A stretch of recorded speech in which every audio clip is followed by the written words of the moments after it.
Mada nyeti. Pata fursa ya kuchangia mada kadiri ulivyoelewa kwa kupiga simu ama kutuma ujumbe mfupi wa maneno yani SMS au kuchangia mada kwa njia ya mtandao. Karibu sana.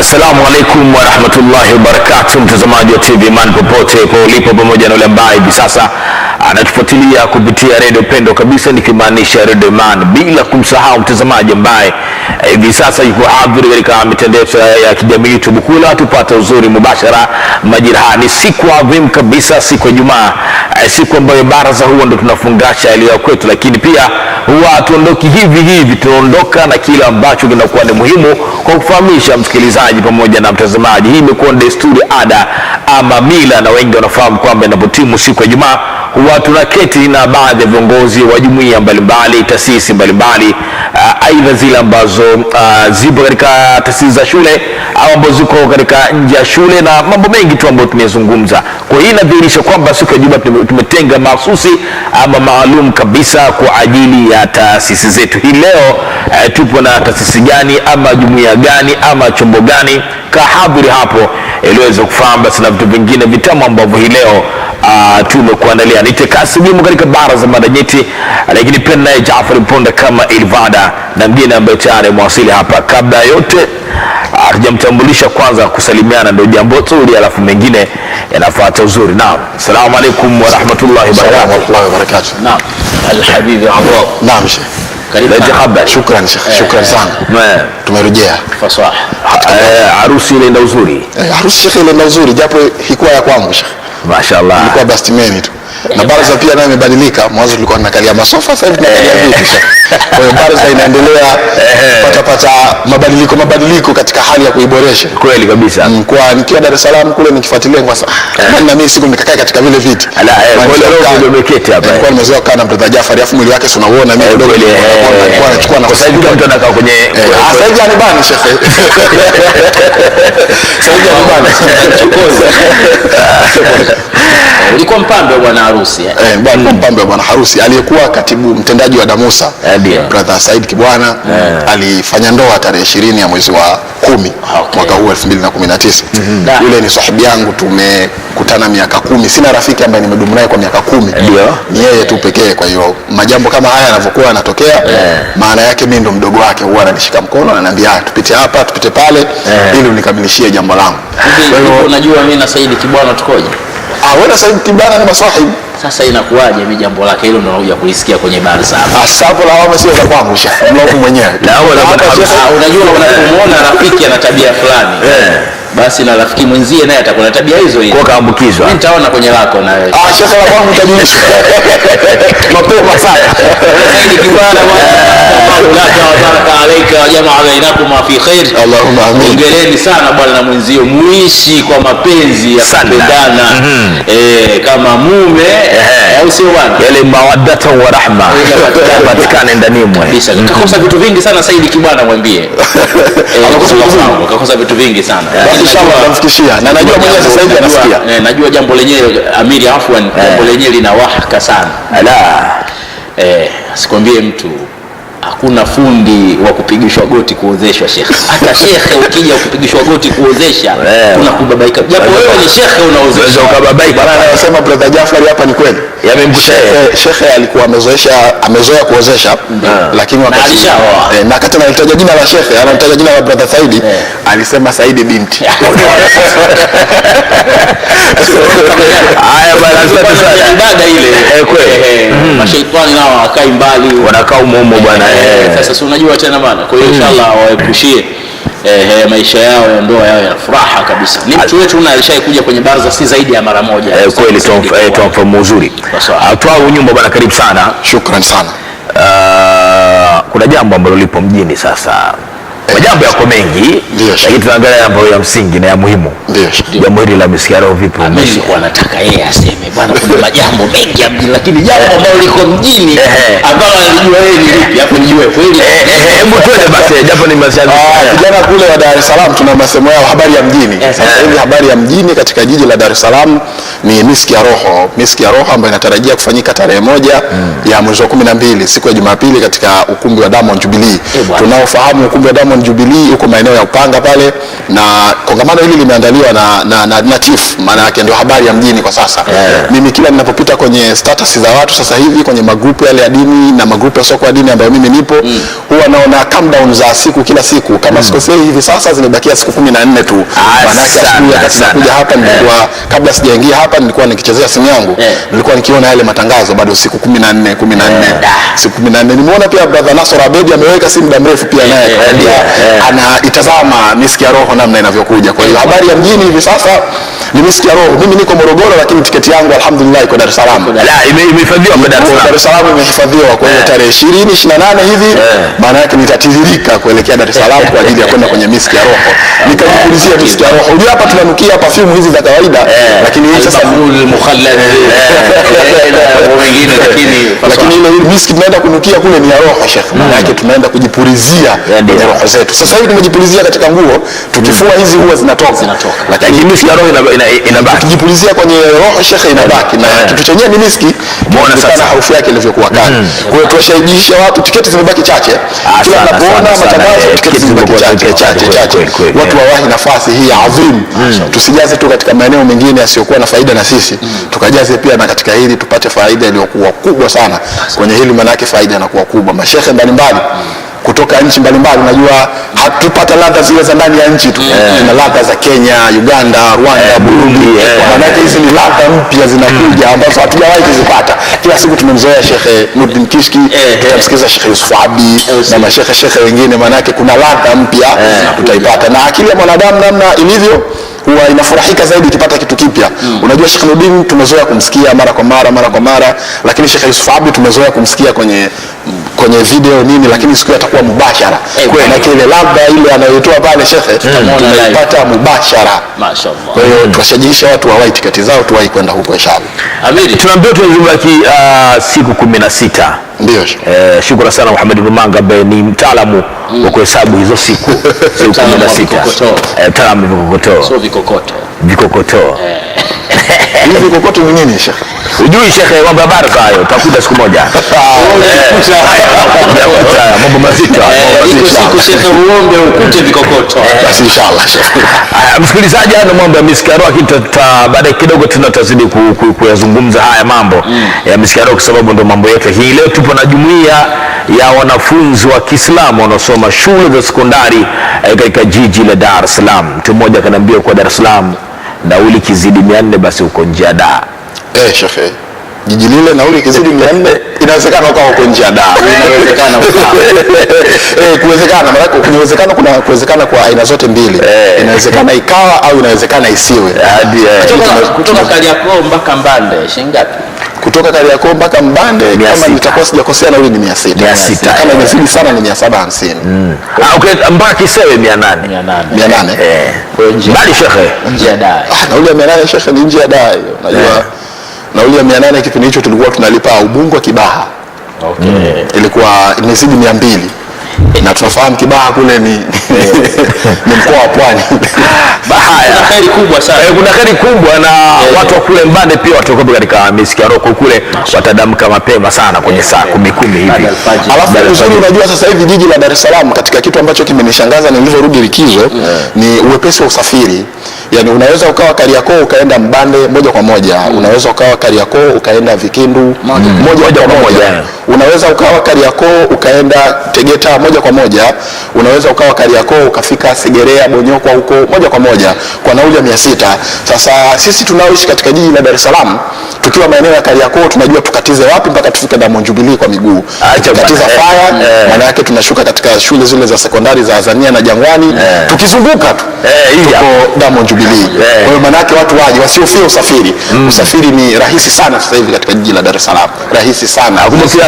Ukifika Kariakoo kuna vichochocho viwili vitatu tu, watu wa Dar es Salaam tunajua, na siku hiyo kanzu zitakuwa nyingi, majuba yatakuwa mengi. Kwa hiyo kama hujui wewe panda tu utanisha mwenyewe, tutajikuta mara umeshafika Diamond Jubilee. Si mbali sana kutoka Kariakoo mpaka Diamond.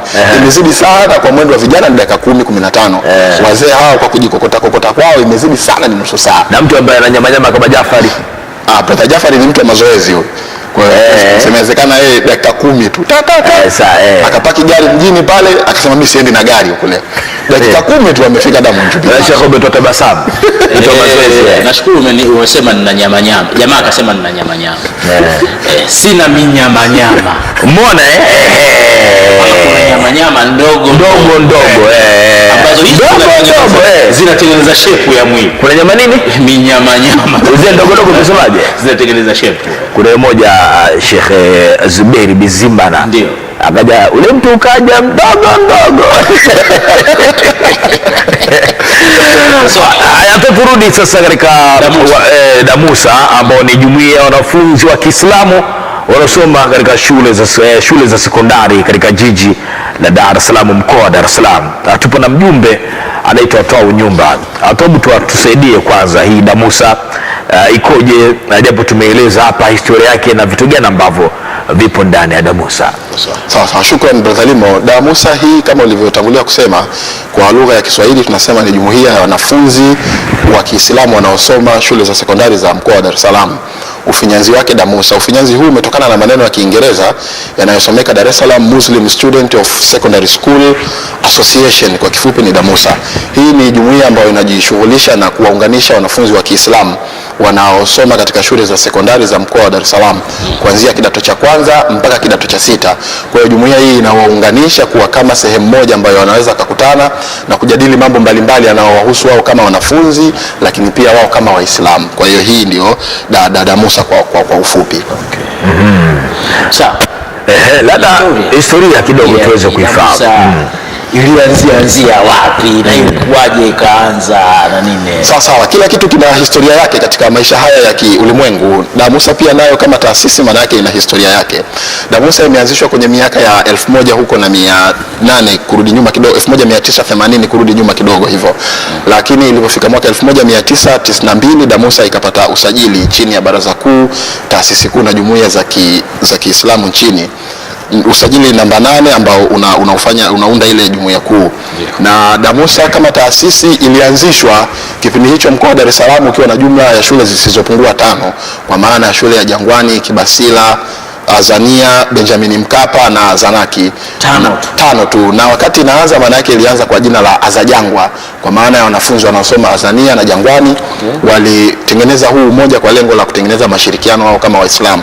Lakini kadri siku zilivyokuwa zinazidi kwenda maana yake shule zikawa zinaungana, ndio wakaja sasa na wazo la kuziunganisha shule zote za mkoa wa Dar es Salaam. Kwa wakati huo Damusa inaanzishwa zilikuwa ni shule 5, lakini leo tunazungumza katika mkoa wa Dar es Salaam kuna shule zaidi ya 1000 za sekondari za kidato cha kwanza mpaka cha 4 na kidato cha 5 mpaka cha 6. Na wanafunzi tunaowakusudia hapa ni wale wanaosoma katika shule za serikali na shule zote za binafsi. Kwa kuwa tuzo katika mkoa wa Dar es Salaam, maana yake moja kwa moja wanaingia katika umoja huu. Kwa hiyo ilipofika mwaka 1992 Damusa ikasajiliwa chini ya Baraza Kuu na Jumuiya Kuu za Taasisi za Kiislamu nchini, ikapata usajili namba 8. Maana yake kutoka hapo ikawa inaendelea kufanya shughuli zake mbalimbali kama taasisi. Tumeweza kuona kumbe ni jumuiya ambayo ni kongwe sana, na ilianza na baadhi ya shule, lakini sasa wakaona sasa waunganishe nguvu katika shule zote za Dar es Salaam zipo humu. Shule zote za mkoa wa Dar es Salaam za sekondari zipo humu. Sisi hasa tunajihusisha na wanafunzi wa sekondari kutoka kidato cha kwanza mpaka kidato cha 6. Kwa zile shule zote za mkoa wa Dar es Salaam ni memba tayari wa Damusa kikatiba, maana yake kwa sababu tu wako katika mkoa wa Dar es Salaam na ni wa sekondari tayari ni memba wetu kikatiba. Leo umekuja na kofia ya mjumbe. Hebu tupe sasa ule uongozi ukoje labda? Sawa, shukrani. Katika hii Damusa tuna uongozi wa aina mbili.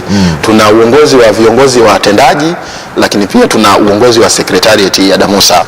Uongozi huu wa viongozi hawa watendaji maana yake ni wanafunzi wenyewe. Sasa mimi wakati niko kidato cha 5 na cha 6 pale Ilala Islamic nilikuwa amiri wa DAMUSA mwaka 2017 2018.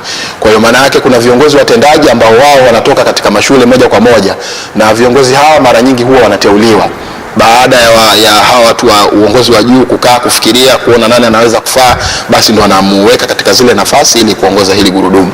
Na uongozi huu mara nyingi huwa unakaa madarakani mara moja. Kwa sasa amiri wa jumuiya ni brother Ali, anasoma Kibasila Secondary School, na amirati wa jumuiya ni Sofia.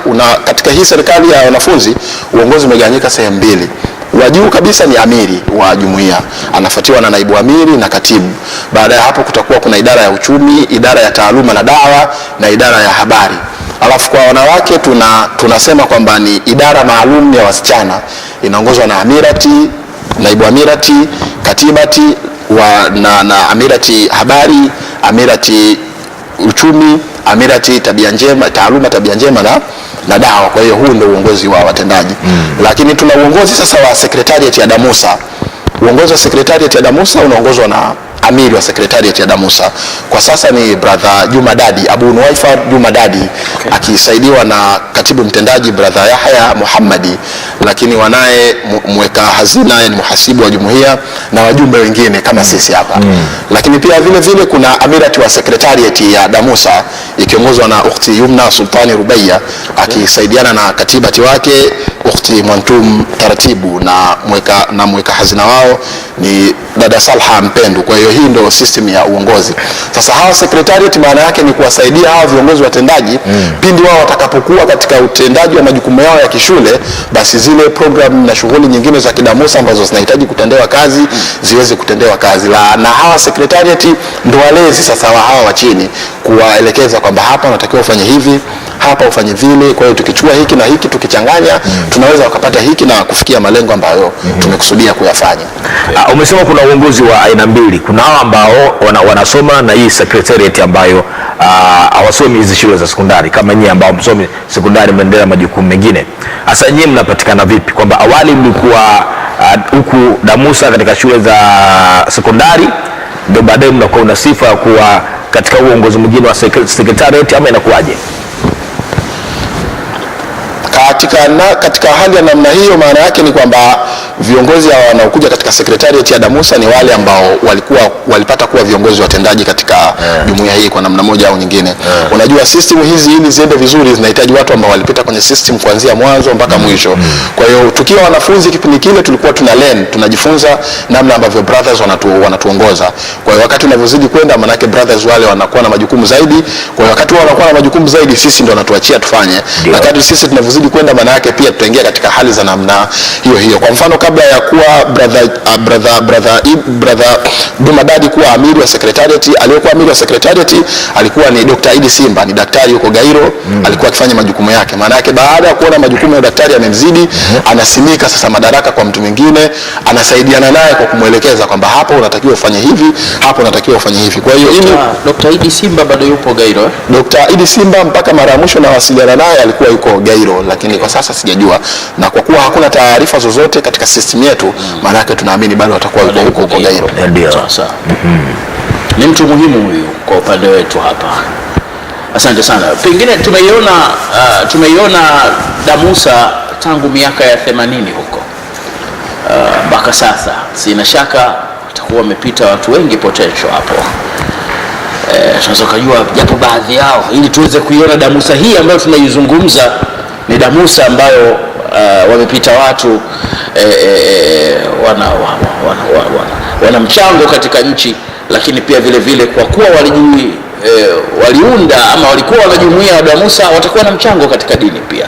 Sawa. Hii DAMUSA kama taasisi maana yake imezalisha product nyingi. Miongoni mwa hizo product ni sisi leo tumekaa hapa tunafanya haya mambo, lakini ziko product kubwa zaidi kushinda sisi. Kwa mfano waziri wa TAMISEMI brother Suleiman Jaff pia ni miongoni mwa memba ambao waliwahi kupita Damusa. Lakini vile vile mbunge wa Kinondoni brother Mtulia pia naye ni miongoni mwa watu ambao wamewahi kupita Damusa. Lakini pia mkuu wa mkoa wa Iringa brother Happy pia naye Ali Happy amepita huku Damusa pia, na wengine wengi sana wamepita Damusa. Na mlezi wetu kwa sasa ni aliyekuwa rais mstaafu wa awamu ya pili, baba yetu huyu mzee wetu Al-Hassan Mwinyi ndio mlezi wetu kwa sasa. Kwa tunapozungumzia product za Damusa ziko nyingi sana. Wako wanaofanya katika shughuli katika NGOs hizi za serikali, watu wanaofanya katika NGOs binafsi, na watu wa taaluma mbalimbali wako. Tuna walimu, madaktari, wahasibu, wauguzi na watu wa kada mbalimbali. Ndio hao wanashajihisha sana hawa wanafunzi ili waweze kusoma kwa bidii. Mimi nakumbuka wakati niko kidato cha 5 na cha 6 nilikuwa na wakati huo manake niko amiri, nilikuwa naingia katika vikao vile vya secretariat tendaji ya Damusa. Umekaa na amiri wa secretariat ni daktari brother Idi Simba. Umekaa na muhasibu wa Damusa ni muhasibu kwa taaluma yake yuko Mloganzira pale brother Omar Ashrafu Mzirai. Umekaa na afisa habari wa Damusa ni mtu wa TANESCO huko anafanya kazi TANESCO. Kwa hiyo ile kitu ilikuwa inanipa hamasa mimi ya kusema mimi nakaa na hawa kwenye vikao, lakini baada ya hapa natakiwa na mimi nipambane niweze kufika kama hawa. Kwa lillahi alhamdu wale brothers ambao wamepita wanatuchajihisha na sisi kuweza kuweka jitihada zetu, nguvu na maarifa yetu ili na sisi siku moja tuje kufika kuwa kama wao. Miongoni mwa vitu ambavyo nimejifunza kwa hawa brothers ni namna ambavyo walivyo. Unajua shida kubwa sasa hivi wataalamu wengi wa Kiislamu huwa wakishapata taaluma wanasahau kwamba wana dhima ya Uislamu, lakini imekuwa tofauti kidogo na hawa brothers ambao sisi wametulea. Pamoja ni kwamba madaktari, pamoja ni kwamba wahasibu, pamoja ni kwamba walimu, lakini kuna wakati huwa hawasahau majukumu yao wao kama Waislamu. Ndio maana tunashirikiana nao kwenye kutengeneza program kama hizi. Dokta anasafiri all the way from Morogoro kuja Dar es Salaam kwa ajili tu ya kufanya kikao cha nusu saa, masaa mawili au masaa matatu. Ametumia gharama zake kusafiri, ameacha majukumu yake kama daktari, lakini anafika kule kwa ajili ya kukaa na sisi wadogo zake na kutuelekeza mambo mbalimbali. Kwa hiyo tunapozungumzia product maana yake zimepita product nyingi kama hizo ambazo tumepata kuzitaja hapo. Hebu tumulike hili jambo. Huja niwataje TAMSIA ambao licha kuwa na uongozi mkubwa lakini katika kila shule wana uongozi wao. Kabisa. Sijajua Damusa nao pia licha kuwa na uongozi wa utendaji ambao kuna amiri pale na wengine. Je, katika kila shule kuna viongozi wa Damusa? Unajua leo tunazungumzia Dar es Salaam yenye wilaya 5. Tuna wilaya ya Ilala, Temeke, tuna wilaya ya Kinondoni, lakini tuna wilaya ya Ubungo na tuna wilaya ya Kigamboni. Na kote huko hatuwezi kufika kirahisi. Tunahitaji kuwa watu ambao tumejipanga vizuri sana ili tuweze kufika huko.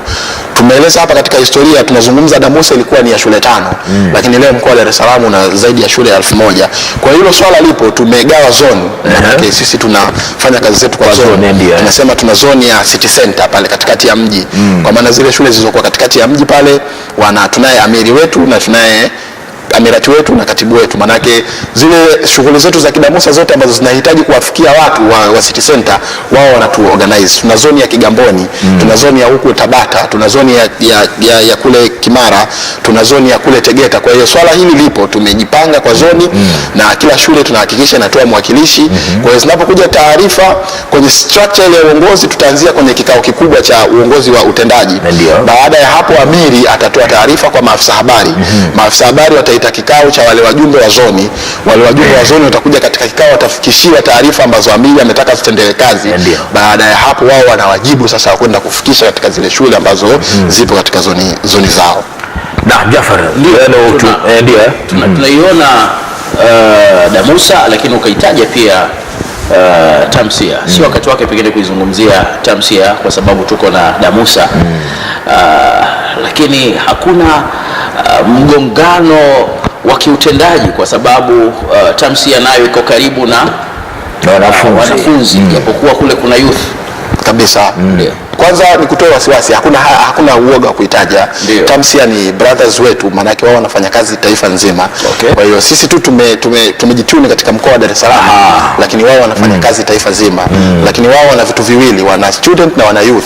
Na student yao wao ni from primary mpaka chuo kikuu. Maana yake hata yule mwanafunzi anafanya PhD chuo kikuu yule member wa TAMSIA.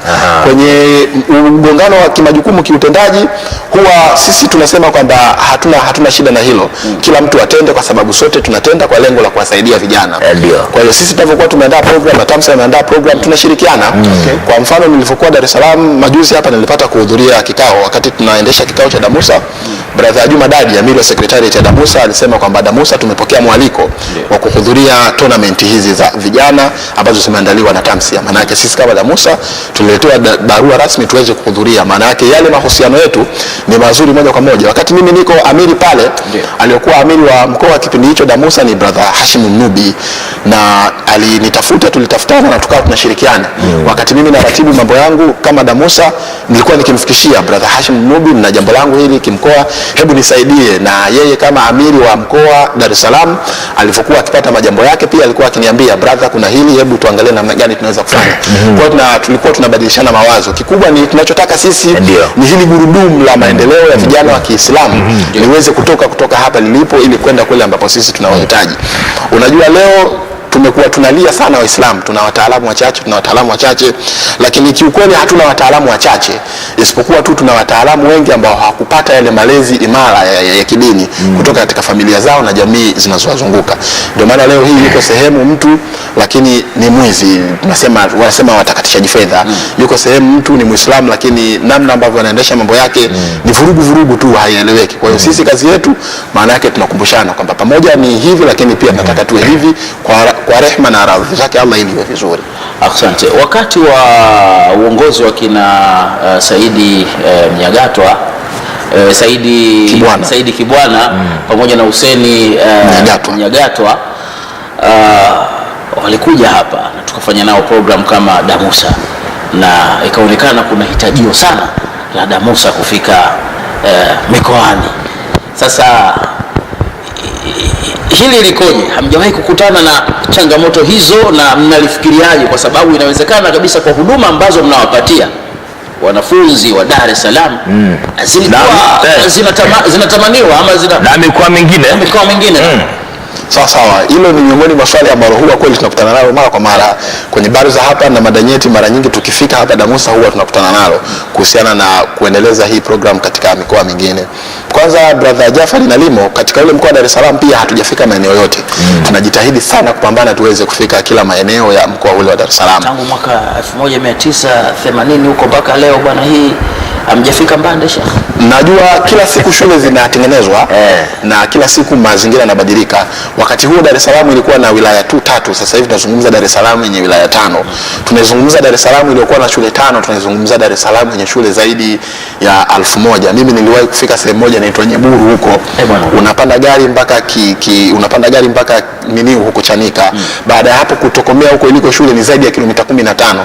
Usafiri wa kwanza ni gari, utashuka utatembea kwenda mpaka huko. Yeye Rufiji sasa. Najaribu tu kuonyesha namna ambavyo shule hizi ziko mbali. Lakini tunajitahidi kuongeza nguvu yetu ili tuweze kufika katika kila yale maeneo. Na kuhusu mikoa mingine, hiyo taarifa huwa tunapata kwamba fikeni na huku, lakini nguvu yetu kwa sasa si kubwa sana kwa sababu sisi ni wanafunzi. Maana yake majukumu yetu ni wanafunzi. Lakini watu wa mikoa mingine wakiwa wanataka kitu kama hichi, huwa tunaketi nao chini na kuwaeleza namna ambavyo sisi tulifanya ili na wao sasa huko katika mikoa yao waweze kuanzisha vitu kama hivi. Kwa mfano mkoa wa Morogoro huu unaweza kukutana na vijana wako tayari kufanya lakini hawajui waanzie wapi. Kwa hiyo unakaa nao chini kwa uzoefu ambao tuko nao, unamueleza kwanza natakiwa uanze hapa, baada ya ngazi hii panda ngazi hii, baada ya ngazi hii panda ngazi ile. Lakini sisi kama Damusa tunafikiria sana, lakini kikubwa ni nguvu kazi ambayo sisi tuko nayo. Nguvu kazi ambayo tuko nayo ni ndogo sana na inatokana na majukumu ambayo tunayafanya kwa sasa. Majukumu yetu sisi ni ya kiwanafunzi. Maana yake tunavyokuwa tumetoka nje ya mkoa wa Dar es Salaam pia kuna mambo mengine yanakuwa yanaathirika. Kwa hiyo kuhusu mikoa mingine wanatufuata na tunawaelekeza kwamba mkitaka kufanya hivyo, hebu fanyeni hivi. Pia mtaanzisha organization kama hiyo. Asante, tupate mapumziko, lakini kuna kitu ambacho nimejifunza Jafari Mponda hususan kwenye huu muda wa taasisi zetu kwamba tumeona TAMSA na Damusa japo kuna baadhi ya kazi wanazofanya lakini kumbe ni masahibu wa hali ya juu, kwamba TAMSA ni wakubwa, hatukatai kwa sababu ni nchi nzima lakini Damusa ni wa Dar es Salaam pale, lakini kumbe umekuwa na ushirikiano mzuri. Mambo ambayo tunatikana vijana, japo kuna kwa taasisi mbalimbali, lengo letu ni moja, tukao tunasaidiana kama hivi inakuwa inapendeza sana. Na mimi kuna kitu kingine nimejifunza hapa, hakika ukimtumikia Allah hawezi kutupa. Wakati huo huo unapokuwa katika mwamvuli huu wa umoja huu wa wanafunzi wa Kiislamu, sina shaka kuna tabia na maadili fulani unayapata ndanimo ya uadilifu na uchapakazi pale unapoaminiwa katika jukumu lolote. Tunaona Damusa hivi sasa kwa awamu hii ya uongozi wa Mheshimiwa Dr. John Magufuli, Rais wa Jamhuri ya Muungano wa Tanzania, kukiwa na vijana ambao wapo katika nafasi za juu, waziri, wakuu wa mikoa na watendaji wengine ndani ya serikali ambao wamepita Damusa. Kwa hiyo hongereni sana bwana. Hii inaonyesha ni kwa namna gani ambavyo mna nafasi ya kuaminiwa serikalini. Na lengo letu sisi kama Damusa tumejikita sana katika maeneo makubwa mawili: elimu, taaluma na maadili. Tutakuja kuyazungumza ya ujuzi za Damusa. Haya, asante sana mtazamaji na msikilizaji. Tuko na mjumbe hapa wa Damusa na ambaye ni jumuiya ya wanafunzi wa Kiislamu wanaosoma shule za sekondari za mkoa wa Dar es Salaam, Al-Akhir Twangu Nyumba, ndio tumeketi naye hapa. Mengi tumeanza kuyazungumza, lakini mapumziko tukirejea tutakuja kuangaza hayo malengo makuu mawili ambayo wameyataja, ndio tutaangalia hapa na mengine ambayo yatakuja. Mapumziko alafu baraza litaendelea.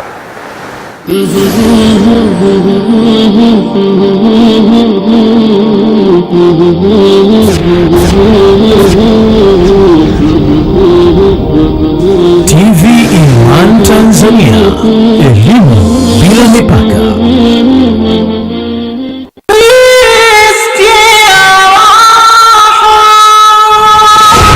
Lifalo kueleza lieleze, na silofaa liache nyamaza kabisa. Shughuli ya wengi hunoga. Ambaye hajanunua tiketi yake ya Miska Roho anunue hii leo. Mashehe wengi watakuwepo, akiwemo Sheikh Ibrahim Twaha kutoka Morogoro, Tanzania. Shetani sasa hivi hana kazi, ana njia zake alizoelekezwa, alafu babaya sana mpaka inafikia mwanamume anamhoania mke wake. Tusimpe nafasi shetani akatuhada. Hili ni kongamano la 3, kongamano la Miska Roho, tarehe 1 mwezi wa 12 2019 katika ukumbi wa Diamond Jubilee jijini Dar es Salaam. Tiketi yako ni shilingi 10,000 tu za Kitanzania. Safari hii ni kitabu changu.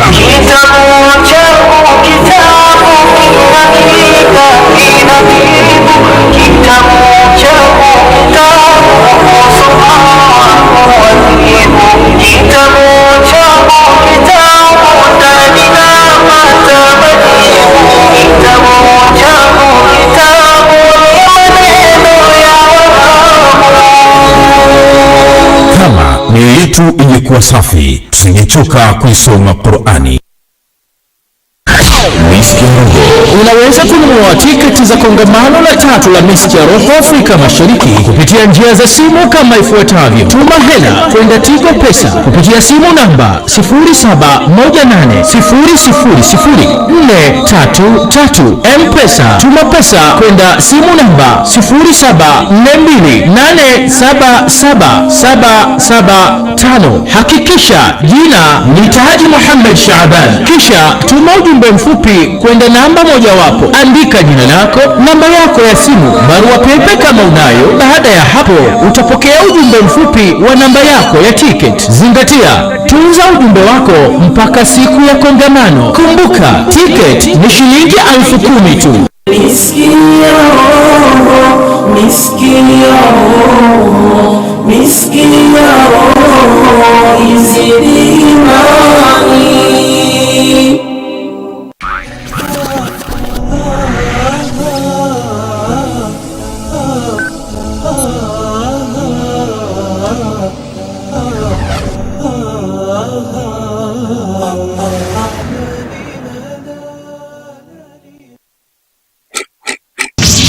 Mada nyeti. Pata fursa ya kuchangia mada kadiri ulivyoelewa kwa kupiga simu ama kutuma ujumbe mfupi wa maneno, yani SMS, au kuchangia mada kwa njia ya mtandao. Karibu sana. Na karibu sana kwa mara nyingine tena mtazamaji pamoja na msikilizaji ambaye hivi sasa unatazama TV Manuel, ambaye pia ufuatilia kwa karibu kabisa Radio Man. Tuko pamoja sana katika baraza mada nyeti, na ile tuko na jumuiya ya wanafunzi wa Kiislamu wanaosoma shule za sekondari za mkoa wa Dar es Salaam. Tunaye mjumbe hapa Al-Akhi atoa nyumba mengi, tumezungumza historia na vitu vingine, lakini kabla ya mapumziko tulikuwa tunaangaza malengo ya Damusa. Kwa kidogo ameyataja malengo yake na ameyataja, lakini inabidi tuingie kwa ndani ili tuweze kufahamu uzuri kabisa. Al-Akhi Japani Bonda, ndio tumerudi tena. Faswah, tumerudi tena, na kama ulivyotanguliza hapo kwamba tuko na wenzetu wa Damusa na ujumbe ambao tuko nao ni wa kwake Atau Nyumba, mjumbe Damusa pale. Sina shaka tutaendelea kuyapata mengi. Naam. Malengo yale ambayo uliweza kuyataja hapa. Sawa, shukran. Najua wakati jumuiya inaanzishwa mwanzo, lengo ilikuwa ni kuwaunganisha vijana wa Kiislamu, lakini kadri jumuiya inazidi kutanuka, manake pia malengo yetu yanatanuka. Malengo yetu hasa makubwa tumeegemea katika mihimili mikubwa miwili. Lazima tuinue taaluma ya wanafunzi wa Kiislamu katika mkoa ule wa Dar es Salaam, lakini wakati tunainua taaluma yao kama wanafunzi, pia inapaswa tuyatengeneze maadili yao kama wanafunzi. Kwa hiyo program zetu na mambo yetu tunayofanya yote yamejikita katika maeneo makubwa hayo mawili. Taaluma yake yeye kama wanafunzi iweze kumsaidia kutoka katika level moja ya kielimu kwenda katika level nyingine ya kielimu, kufika level kubwa zaidi ya kielimu, lakini wakati huo anahama katika level hizo za kielimu pia aweze kuhama akiwa anaama na maadili yake. Unajua, wakati tunavyokuwa shule ya msingi tunapata bahati ya kuhudhuria madrasa, tunasoma hata tunajifunza, lakini uzoefu unaonyesha baada tu ya kufika katika elimu hii ya sekondari, mzazi ndio anakuwa wa kwanza kumwambia mwanangu, sasa hivi majukumu ya shule yamekuzidi, basi madrasa acha. Kwa hiyo wakati unaacha maana yake yale maadili yako yanaanza kuporomoka. Hakuna sehemu ambayo yanapatikana maadili isipokuwa katika hizi majlisi za Kiislamu. Lazima ukakae katika madarasa haya ya Kiislamu uweze kufundishwa kwamba kuna hiki, kuna kile. Maana yake ukichanganya kwa pamoja ndio maadili yako yanaendelea kukua. Lakini kwa kuongeza tu hapo tunaona ukienda shule unakwenda na maadili bimaana hivi sasa kimavazi utavaa sare inayotakiwa, na unaposoma madrasa ukirudi mfano saa 9 saa 10 utavaa tena stara na kwenda madrasa kusoma, si ndio bwana? Kabisa. Lakini sasa hicho unachokizungumza ndio tunachokiona kwamba kama atavaa stara yake na kwenda shule alafu akirudi hamna stara nyingine yoyote, lazima kutakuwa na uwalakini katika maadili, na hapo ndipo atakapoanza kumomonyoka, kwa sababu kuna sehemu kubwa ya maisha mengine hapa anajikuta kwamba kwa njia moja ama nyingine anaachana nayo yale maisha ya kulelewa kidini na anakwenda katika maisha mengine, hasa kupitia tuitions na mambo mengine kadhalika. Kabisa. Lakini pia hichi ni kipindi ambacho tunaita kipindi cha transition puberty. Ni kipindi ambacho vijana sasa wanapata mabadiliko yale ya kimaumbile kutoka katika hali ya udogo kuelekea katika hali ya ukubwa. Kipindi hichi kimekuwa kina changamoto nyingi, na mara nyingi ni kuanzia kidato cha pili, cha tatu na kuendelea pale miaka 14, 15 kwa mazingira ambayo tuko nayo sasa. Maana yake pia kwa mazingira namna ile maadili pia ndio huwa yanaporomoka kwa kiasi kikubwa sana kama watu hawa nafsi zao zitakuwa hazijalelewa vizuri. Baada ya kuona hayo, brothers and sisters, kipindi hicho ndio akasema sasa hapana, inatakiwa tujikite zaidi wakati tunaeleza kuhusu taaluma zao, lakini pia inapaswa tuwaeleze kuhusu maadili yao na mazingira ambayo wako nayo ili waweze kuvuka kipindi hichi wakiwa salama kabisa. Okay. Asante. Tumeweza kuona malengo hayo makuu ambayo yameweza kutajwa, lakini pia kuna mambo hapa katika malengo kidogo mnaweza mkaongeza kidogo. Vipi sasa kuhusiana wale walimu ambao wakati mwingine wanatoa taaluma ya dini katika baadhi ya shule, huwa mnawatambua ama vipi? Yes, kabisa tunawatambua na huwa tunashirikiana nao kwa namna moja au nyingine. Kwa mfano katika kufikisha hii taaluma kwa wanafunzi, maana yake huwa tunawasupport. Kuna wakati pia shule zinatuletea malalamiko kwamba hatuna walimu, pia tunaangalia mazingira kutafuta walimu tuweze kuwa support. Unajua changamoto ambayo ipo, sisi ni wanafunzi, maana yake tunafanya shughuli zetu wanafunzi. Kwa hiyo hatuna sehemu ambapo tunasema tuna kisima cha pesa tunaenda kuchota ili tuzigawe. Maana yake shughuli zetu hasa tunazifanya ile wanafunzi.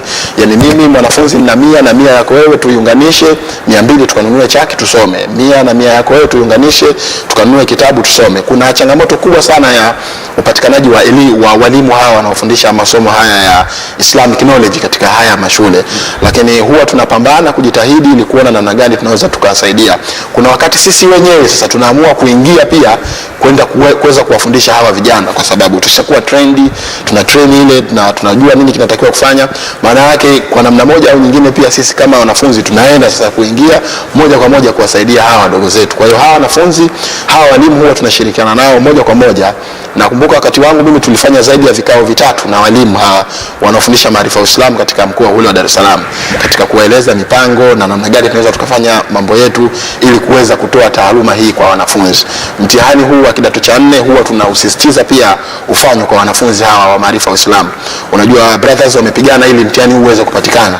Maana yake sasa sisi ndio isiwe sababu ya mtihani huu uweze kuondolewa tena. Kwa hiyo huwa tunaongea na wanafunzi, tunapigana na ili waweze kufanya mitihani ya namna hii.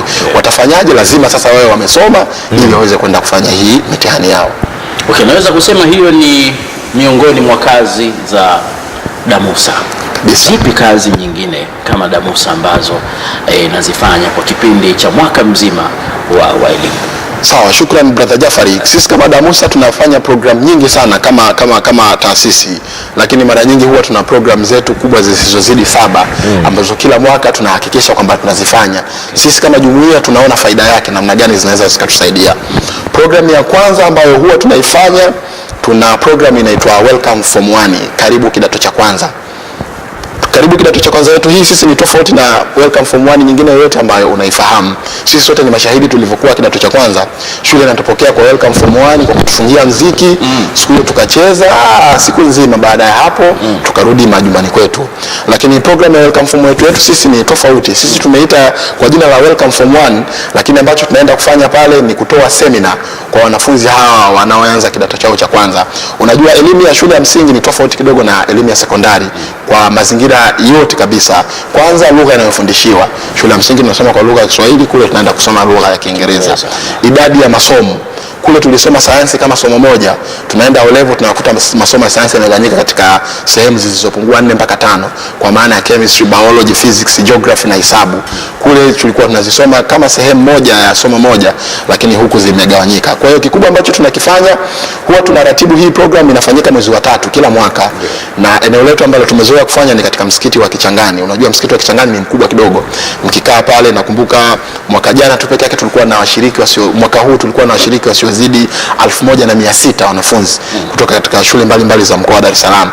Kikubwa ambacho tunakifanya, tunatafuta wataalamu mbalimbali wa masuala ya elimu katika karia hii ya elimu, aidha kutoka ndani ya taasisi au kutoka nje ya taasisi, na tunawafikishia hawa vijana semina fupi ya nusu siku. Kwa kikubwa tunafanya mada kubwa 3 mpaka 5, kwa maana zile mada zetu 5 tunachagua tufanye hipi sasa katika wakati huu. Lakini common ambayo lazima tufanye ni mazingira ya shule za sekondari na changamoto zake na namna ya kuzitatua. Tunafahamu kwamba sekondari ukiingia kuna changamoto ambazo unaenda kukutana nazo. Kuna shule ziko mbali huko, mwalimu wa hesabu ni mmoja anafundisha kidato cha kwanza mpaka cha 4. Maana yake hili kwa mwanafunzi ni changamoto. Tunamueleza sasa kwamba mazingira ya shule sekondari ndio yako hivyo, na hiyo ni changamoto. Kwa mazingira hayo, changamoto hiyo itatue kwa namna hii. Kwa hiyo huwa tunafanya hiyo mada ya kwanza ya mazingira ya shule za sekondari na changamoto zake na namna ya kuzitatua. Lakini mada ya pili ambayo huwa tunafanya ni study skills zile za kujisomea. Namna gani wewe kama wanafunzi wa sekondari unaweza ukajisomea. Unajua elimu ya sekondari ilivyo tofauti na elimu ya msingi. Elimu ya sekondari kwanza una masomo mengi, masomo 9 mpaka 11. Shule yenye masomo machache ni masomo 7, lakini shule nyingi ni masomo 9 mpaka 11. Kwa hiyo haya masomo 9 yanatakiwa kutokea form 1 mpaka form 4 yote uweze kuyapitia kuanzia form 1 mpaka form 4 ili uwe vizuri kwa ajili ya kupata matokeo yaliyokuwa mazuri katika mtihani wako wa kidato cha 4. Maana yake mtihani wa kidato cha 4 utatolewa kuanzia form 1 mpaka form 4. Mtungaji wa swali atachagua yeye atoe wapi. Kwa hiyo tunawafundisha mbinu za kujisomea. Lakini mada kubwa ya 3 ambayo huwa tunaifanya ni time management, namna ya kuhifadhi muda wao kama wanafunzi.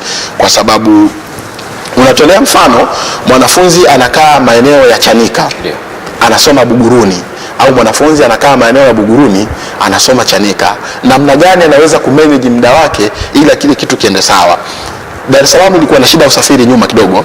Yaani mtu kutoka Buguruni kwenda Chanika anaweza kutumia masaa 2. na wewe unatakiwa uwe shule saa 1:30. Sasa namna gani unaweza kufanya hivi vitu vyako vyote?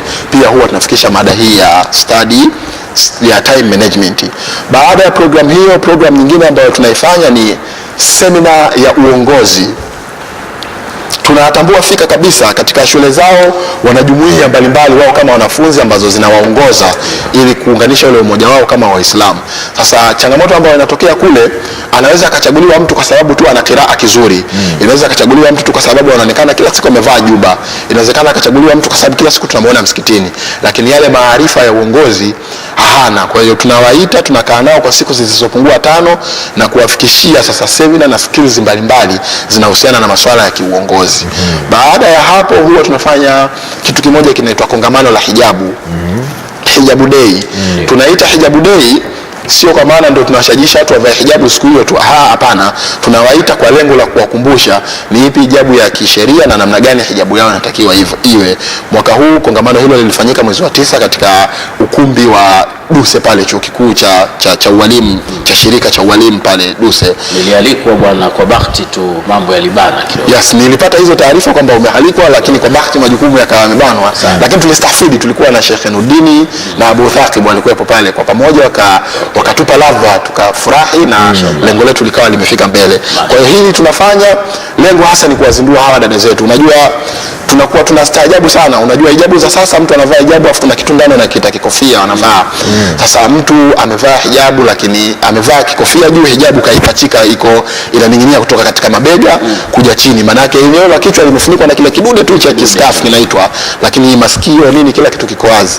Baada ya kuona hiyo, idara maalum yenyewe ya wasichana ndio akasema hapana, kuna haja ya kufanya hivi. Maana yake tunavyozungumzia kazi za idara maalum ya wasichana, miongoni mwa majukumu yao ni kutuandalia hii program ya kongamano hili la hijabu. Na tunafanya hivyo. Mimi nakumbuka wakati niko amiri niliwahi kutukanwa, maana yake ile ni tusi kubwa, miongoni mwa matusi makubwa ambayo nimewahi kutukanwa, ile ni tusi kubwa. Unalikumbuka mpaka leo? Nilikuwa nimekaa darasani na washikaji tunapiga story.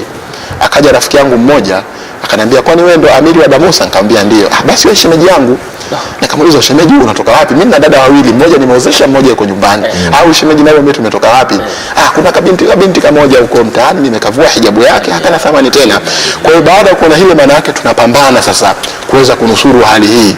Kwa hiyo haya ni miongoni mwa matusi makubwa ambayo sisi kama maamiri tunakutana nayo kipindi hicho.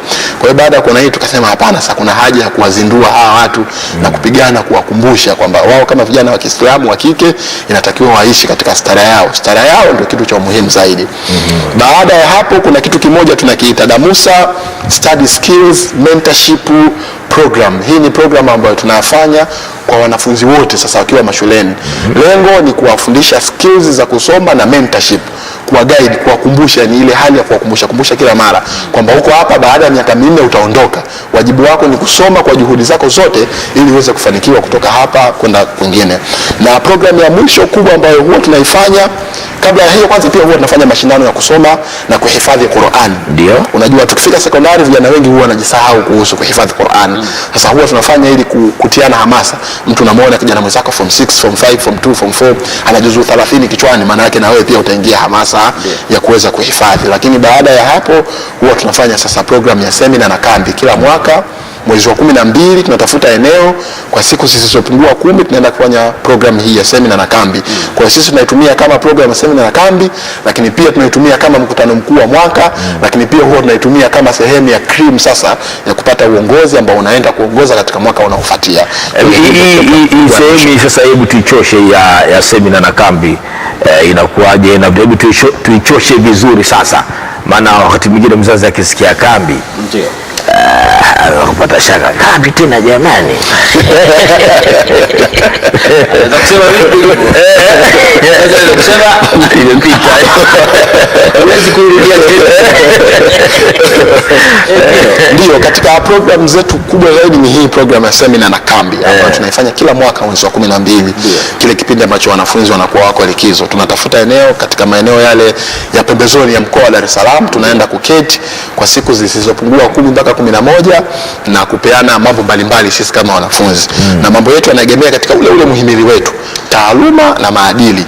Maana yake tutaalika wataalamu, mashehe kutoka ndani ya taasisi na nje ya taasisi kwa lengo la kuja kuwa train vijana hawa katika mambo mbalimbali.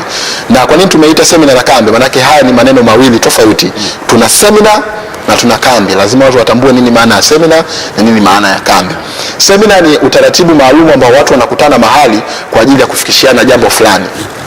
Lakini kambi ni sehemu ambayo watu wanakaa kwa ajili ya kuendelea kupata mafunzo mbalimbali. Kwa mfano kambi za jeshi, maana yake ni sehemu ambayo watu wanaenda kujifunza masuala mbalimbali yanayohusiana na kijeshi. Lakini wakati uko jeshini unaambiwa unaenda katika semina, unaenda katika kozi fulani. Maana yake sasa unaenda katika semina kuhudhuria mafunzo fulani maalum. Kwa hiyo hii semina na kambi ni program ambayo inaratibiwa kitaalamu zaidi. Lengo ni kuona namna gani tunaweza kufikisha masuala mbalimbali ya kitaaluma na kimaadili kwa wanafunzi. Kwa hiyo tunakuwa na wataalamu wa aina kubwa mbili waliobobea katika maeneo haya makubwa mawili. Kwanza taaluma, lakini pili maadili yao kama vijana.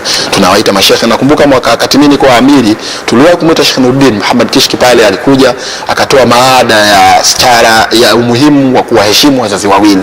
Sheikh alizungumza na vijana waliwaelewa sana. Miongoni mwa semina ambazo zilikuwa zimefana ni ile semina. Kwa hiyo kutoka ile tunataka tufanye semina hii ya mwaka huu iweze kufana, ni semina ya kimataifa zaidi kushinda semina ile. Tuite wahadhiri, wataalamu wakubwa mbalimbali zaidi kushinda semina zote ambazo tumewahi kuzifanya. Akiwemo amiri wangu Kasim Lipo. Inshallah tutamuita jambo tuli bwana. Jambo tuli. Baadaye nitakwambia tutamuita katika engo hii. Sana. Tuna utaalamu hapa tutoe kabisa. Na sasa hii kambi huwa mna hadi target yenu ni mwezi wa ngapi, kwamba unajua ina siku kadhaa. Sasa ni kipindi ambacho wanafunzi wako shule au wako likizo ama vipi? Mwezi wa 12 tunafahamu Tanzania nzima shule zote huwa zinakuwa zimefungwa. Kwa hiyo pale ndio target yetu. Na mwezi wa 12 hakuna darasa la mitihani hapa linafanya form 4 ni halipo kabisa. Kwa hiyo ile ndio nyakati ambazo tumekusudia kukaa nao. Na huwa tunafanya kwa siku zisizopungua 10 mpaka 11 kwa maana ya idadi ile ya namba. Kwa hiyo huwa tunatafuta eneo, tunakaa, alafu tunafanya shughuli zetu hizo ambazo tumekusudia kufanya kwa mwaka huo. Bure? Hapana. Kwenye hizi program mshiriki anachangia gharama nafuu zaidi. Tunasema gharama nafuu zaidi ya ushiriki. Gharama yake ni shilingi 20,000 tu. Yaani mshiriki siku 10 ambayo gharama hiyo 20,000 itajumuisha usafiri. Kawaida yetu sisi huwa haji mmoja mmoja. Yaani tunatafuta eneo, kama tunasema tutakutana leo makao makuu ya TIF pale. Baada ya hapo tutachagua eneo tunalotaka kwenda. Maana yake washiriki wote watakusanyikia hapa. Baada ya hapo tutatafuta usafiri sasa wa kututoa eneo hilo kutupeleka ambalo eneo tumekusudia. Kwa hiyo 20,000 ambayo mshiriki analipa ni usafiri, maradhi na huduma ya kwanza. Kama atapata huko matatizo ya kiafya atapata huduma ya kwanza kwa hii shilingi 20,000. Lakini sio swali tunauliza, licha mtu mwingine chakula kipo? Chakula kipo. Ni 20,000 hiyo. Labda tuliweke wazi hili la semina na kambi. Watu wanaweza kushangaa. Kwa semina na kambi ya mwaka huu 2019, kwanza eneo ambalo tumekusudia kufanya semina na kambi hii ni katika kituo cha shule ya Ibn Jazar Islamic Education Center. Iko Vikindu pale kwa Sheikh Kaporo. Na imekusudiwa kwanza lini hii semina? Tumekusudia kuanza kuanzia tarehe 20 ya mwezi wa 12 mpaka tarehe 30 ya mwezi wa 12. Kwa hiyo kwa siku hizo 10 zote kijana atahama kutoka kwao, atakuja kwetu kwa siku hizo 10, atakaa huko, atafanya shughuli zake zote huko na huduma zote za msingi ambazo nyumbani alikuwa anazipata huko ataweza kuzipata. Gharama ya ushiriki tumesema ni hiyo shilingi 20,000. Yaani mzazi atachangia gharama ya shilingi 20,000 tu ili iweze kumsaidia kijana wake aweze kufikia gharama hii. Lakini apart from hivyo, unajua budget ya mwaka huu imekuwa kubwa kidogo kulingana na idadi ya washiriki ambao tumekusudia kuwa nao. Miaka ya nyuma uwezo wetu ulikuwa ni washiriki 100, lakini wallahi tulikuwa tukienda katika hizi program ile siku ya mwisho. Kwanza tunakutana na changamoto mbili. Washiriki wenyewe wanasema sisi washiriki tulikuwa wachache. Lakini pia washiriki wanadai semina, siku za semina ziongezwe. Sisi tuliratibu semina kufanya siku 10. Wao wanasema tuongeze siku 5. Tunawauliza, tunaanza kutengeneza sababu ndogo ndogo. Tunawauliza, sasa hapa sisi chakula tunatoa wapi? Tutawapigia simu wazee nyumbani watume pesa. Sasa hii sasa ni hatari. Tunaenda tunatafuta sababu ya pili. Eneo tuliomba kwa siku 10. Sisi tutajitahidi tukutane na wakurugenzi wenyewe tuwaambie tuongeze siku. Kwa hiyo semina mwaka huu tukafikiria kwamba tuwe na idadi ya washiriki kuanzia 200 mpaka 250. Kwa hiyo bajeti yetu ukiangalia maana yake imeongezeka, sasa imefika mpaka milioni 6,440,300. Lakini ukiangalia hawa wanafunzi 200 wakichangia hiyo gharama ya shilingi 20,020, maana yake imezidi sana, itakuwa ni milioni 4. Kwa hiyo tuna gap kubwa la milioni 2 ambalo sisi sasa kama viongozi tuna kazi sasa ya kuangalia namna gani tunaweza tukaipata hii shilingi milioni 2. Kwa hiyo hapa maana yake pia huwa tunazunguka kwa taasisi kubwa mbalimbali, wadau mbalimbali, ili waweze kutusponsor kuweza kufanya programu hizi. Unajua watu wamekuwa wana sponsor katika vitu ambavyo havina manufaa na wao katika maisha haya ya kiulimwengu wala maisha yao ya akhera, lakini wamesahau kuwekeza huku kwa Allah. Kwa hiyo pia huwa tunatumia nafasi kama hizi kuwakumbusha hawa watu wenye uwezo ili waweze kutusponsor kuendeleza programu hizi. Programu hizi zimekuwa zinatija kubwa sana. Mimi nazungumza hapo kweli, maana umezitaja programu nyingi. Lakini programu hizo zina manufaa gani kwa vijana wetu? Pengine ndio lilikuwa swali la msingi. Sawa, manufaa ambayo wanayapata kama nilivyosema awali, ukizitazama programu zetu zote zimejikita katika malengo ya jumuiya, taaluma na maadili. Kwa hiyo manufaa ambayo tunayapata ni manufaa makubwa sana, manufaa ambayo hayaelezeki. Kwa mfano, kwa kuziangalia tu hizi program kutokea ile ya Welcome Form 1, mimi nilivyokuwa Form 1 nilikuwa trendy, na sikuwa mimi, maana yake tulikuwa zaidi ya 500 tulikuwa trendy pale. Maana yake ile ilitusaidia sisi kuishi kipindi chote cha miaka 4 shuleni vizuri. Tunafundishwa kwamba bwana, natakiwa utunze muda, namna nzuri ya kutunza muda ni hivi bwana, hii ni study skills. Tunahama kutoka shule ya msingi tunakuja O level, maana yake hizi ni mbinu za kujisomea. Kwa hiyo unapata ile faida, na faida ambayo unaipata ni kuzalisha. Tumezalisha product nyingi sana za vijana ambao wana taaluma na maadili. Alikuwepo Amiri Said Ndevu pale, sisi tumezoea kumuita Said Ndevu kutoka Chuo Kikuu cha Islam Morogoro. Kabla ya mimi sijawa Amiri, miaka 2 nyuma yeye alikuwa Amiri. Maana sasa hivi Amiri na Said Ndevu ana ndevu kweli. Sisi tumezoea kumuita Said. Na Said Ndevu ilikuja baada ya kuachia ile ndevu. Wakati tulikuwa tumezoea kumuita Said Baby. Unajua Amiri Said kidogo umbile lake kidogo ni dogo hivi afu mfupi. Kwa hiyo kimuona hizo kusema mtoto labda miaka 15, 16. Kwa hiyo sisi tulikuwa tumezoea kumuita Amiri Baby. Sasa hivi ni mwalimu yule yuko Al-Haramain. Kwa sijasahau, sitakosea sana, yuko Al-Haramain pale anaendelea na majukumu yake kama mwalimu. Basi wale miongoni pia maproduct. Napenda kumwambia kwa sababu ni mdau wa Barza na alikuwa mtu ambaye tuko naye karibu sana kabisa. Najua wakati huu inawezekana anatutazama Sheikh Said bin Ndevu. Afwan bwana, usitupe mbachao kwa msala upitao bwana, wewe usitupe jongo na mtiwe. Tafadhali wewe unatukumbuka al-akh Said kutoka Al-Haramain na kuwakumbusha tu Barza mwaka jana alikaa yeye hapa na brother Said Kibwana. Ni kweli katika wakati kama huu ambapo Damusa tunaliandaa hii program mwaka jana alikuwa amekaa Said wawili. Said Hassan Kibwana na Abdul Said. Abdul kubwa sana. Kwa hiyo ni miongoni mwa mafanikio tunayopata ni hayo. Tunainua hasa taaluma ya wanafunzi, lakini pia tunainua maadili ya wanafunzi. Mimi leo nimekaa hapa, huwa nawaeleza watu kokote nitakapokuwa, kipaji hichi cha kuzungumza nimekitoa huko. Hii karia yangu ya kielimu kutokea shule ya sekondari mpaka nafika hapa chuo kikuu, Damusa ndio nilipoipata. Taaluma na maadili ambayo niko nayo nimeyatoa huko. Nimefika Chuo Kikuu cha Islam Morogoro mwaka wa kwanza tu nateuliwa kuwa katibu wa organization ya wanafunzi wanaosoma sheria. Lakini baada ya hapo, kabla ya hapo, nilikuwa nimeletewa zile barua nyingi za kutakiwa kuwa kiongozi. Mpaka kuna wakati sana nalazimika kukaa chini kufikiria kwa kina.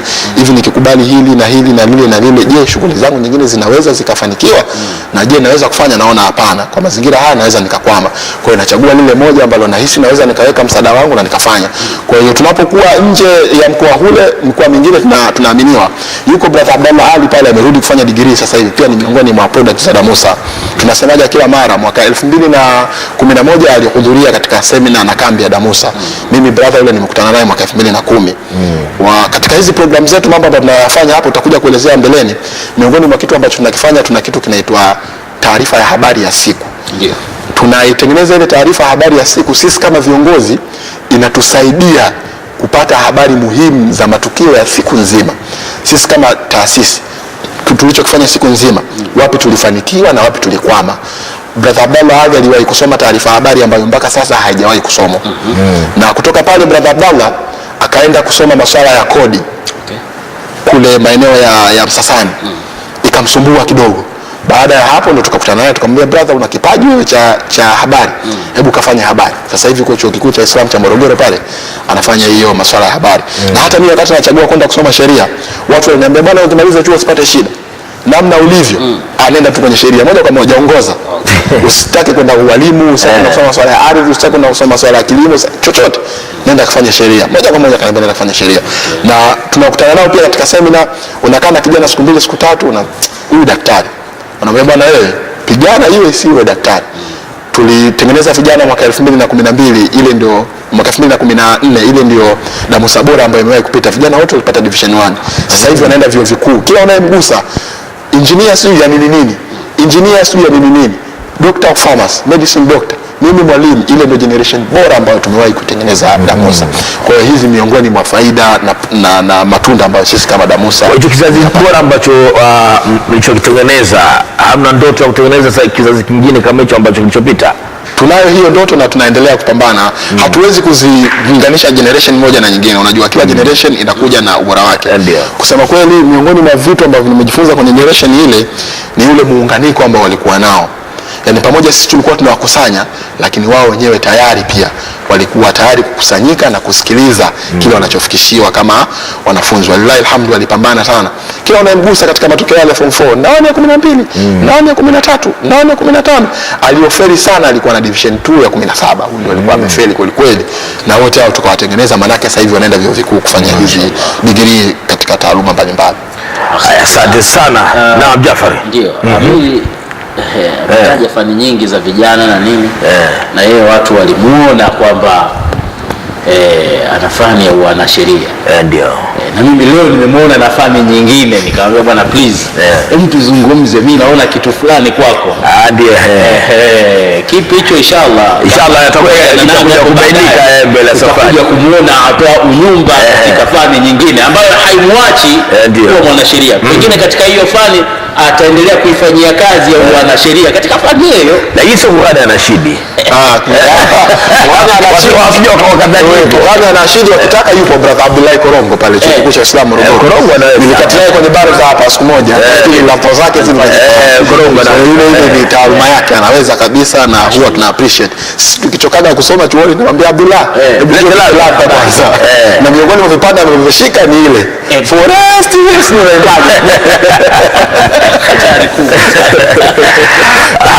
mtazamaji na msikilizaji, kumbuka baraza bado inaendelea uzuri kabisa, lakini maswali yameanza kuulizwa na wasikilizaji. Baadaye kidogo tutakuja kuyaangaza. Jumuiya ya wanafunzi wanaosoma shule za sekondari za mkoa wa Dar es Salaam Damusa, sifa zipi ambazo zinamfanya mwanafunzi akana yeye ni Damusa au hamna sifa?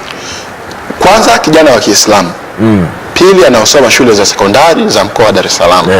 Tatu, awe ni mwanafunzi wa level ile ya sekondari kuanzia kidato cha kwanza mpaka cha 6. Tunasema moja kwa moja kikatiba, huyu ni mwanachama halali wa Damusa. Kwa hiyo atakapokuwa amepata tatizo, ana jambo lolote anataka kufanya na Damusa, maana yake ana uhalali wa kusikilizwa. Okay, swali kama hilo katika huduma zenu. Mwezi wa 12 kama ulivyosema ni mwezi wa likizo, na vijana wengi hupata nafasi ya kusafiri hasa kuelekea Dar es Salaam. Sasa nao watakuwa na sifa pengine ya kujisajili katika kambi semina na kambi hiyo ya mafunzo, au kwa kuwa si wanafunzi kutoka Dar es Salaam wataikosa nafasi hiyo? Unajua brother Jafari, ninavyosema programu hii ina mafanikio, wallahi inamaanisha sijakaa hapa kwa ajili ya kusifu, nakaa na kuonesha kweli tuna mafanikio. Miaka ya nyuma ilikuwa ni mkoa wa Dar es Salaam tu, lakini unajua teknolojia imekuwa kubwa. Kwa hiyo tulivyokuwa tunafanya vipindi kama hivi kwenye media na vitu vingine, wazazi kutoka mikoa mingine wanatamani vijana wao washiriki. Kwa hiyo wale wazazi ambao wanatamani vijana wao washiriki kwa wakati huu wakiwa katika mkoa wa Dar es Salaam, tunasema wakaribie sana, wawalete vijana wao waweze kushiriki. Lakini pia sasa hivi pia tunaingia na changamoto. si tu wa vijana wanafunzi, hata vijana wengine wa kawaida wazazi wao wanalazimisha vijana wao waweze kushiriki. Pamoja na kwamba katiba yetu na inasema hatuna vijana, lakini sasa mzazi anakupigia simu, unakutana naye moja kwa moja na kuelekeza kabisa kama bwana, hebu naomba nitafutie hii nafasi iweze mwanangu aweze kuja. Kwa hiyo kuna wakati nafika tunapokea pia na vijana wasiokuwa wanafunzi, lakini kipaumbele chetu cha kwanza kabisa ni wanafunzi. Kwa hiyo watakao kuwa nje ya mkoa wa Dar es Salaam, lakini kipindi hicho cha likizo akiwa Dar es Salaam, maana yake pia nao tunaambia wakaribie waweze kujiunga pia katika programu hii. Asante sana mtazamaji na msikilizaji, mapumziko tena walau machache, alafu tukirejea tutazungumza machache, lakini pia nafasi itakuwa ni yako. Naona message zimeza kwa nyingi hapa, zinaweza kutolewa ufafanuzi na mjumbe huyu kutoka Damusa atoa unyumba. Mapumziko alafu baraza litaendelea.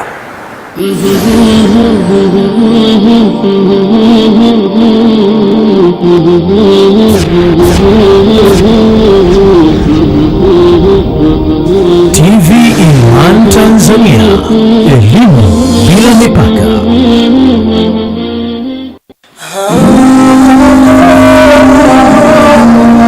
Assalamu alaikum wa rahmatullahi wa barakatuh. Hivi unafahamu Miski ya Roho ni moja kati ya makongamano makubwa kabisa kuwahi kutokea katika ukanda wa Afrika Mashariki? Bila shaka Miski ya Roho ni kongamano la kidawa linaloandaliwa na taasisi ya The Islamic Foundation kwa ajili ya kuwakutanisha mashehe kutoka nchi zote za Afrika Mashariki. Nchi hizo ni Tanzania, Kenya, Uganda, Rwanda na Burundi. Kongamano la mwaka huu limebeba anwani ya kitabu changu. Ndio tukizungumze kitabu cha Mwenyezi Mungu Subhanahu wa Ta'ala, Al-Qur'an, kitabu adhimu kabisa, ambapo sitotamani mimi kukuona wewe unakosa kongamano hili. Kukosa kuhudhuria kongamano hili kwa kweli ni kujidhulumu nafsi yako. Njoo, karibu wewe na familia yako tarehe 1 mwezi wa 12 katika ukumbi wa Diamond Jubilee Dar es Salaam. Hivyo basi nachukua fursa hii kukukaribisha wewe pamoja na familia yako na wakazi wote wa Dar es Salaam na viunga vyake, pamoja na wakazi wa Tanzania nzima na Afrika Mashariki. Njoo Diamond Jubilee tuzungumze utukufu wa kitabu cha Qur'an. Miski ya Roho, muungano adhimu kuwaunga waumini, kuwakuza na imani, utukufu wa amini. Muungano Miski ya Roho. Unaweza kununua tiketi za kongamano la 3 la Miski ya Roho Afrika Mashariki kupitia njia za simu kama ifuatavyo: tuma hela kwenda Tigo Pesa kupitia simu namba 0718000433. M-Pesa tuma pesa kwenda simu namba 0742877775. Hakikisha jina ni Taji Muhammad Shaaban, kisha tuma ujumbe mfupi kwenda namba mojawapo. Andika jina lako, namba yako ya simu, barua pepe kama unayo. Baada ya hapo utapokea ujumbe mfupi wa namba yako ya ticket. Zingatia, tunza ujumbe wako mpaka siku ya kongamano. Kumbuka, ticket ni shilingi 10,000 tu. Miski ya Roho, Miski ya Roho, Miski ya Roho izidi imani.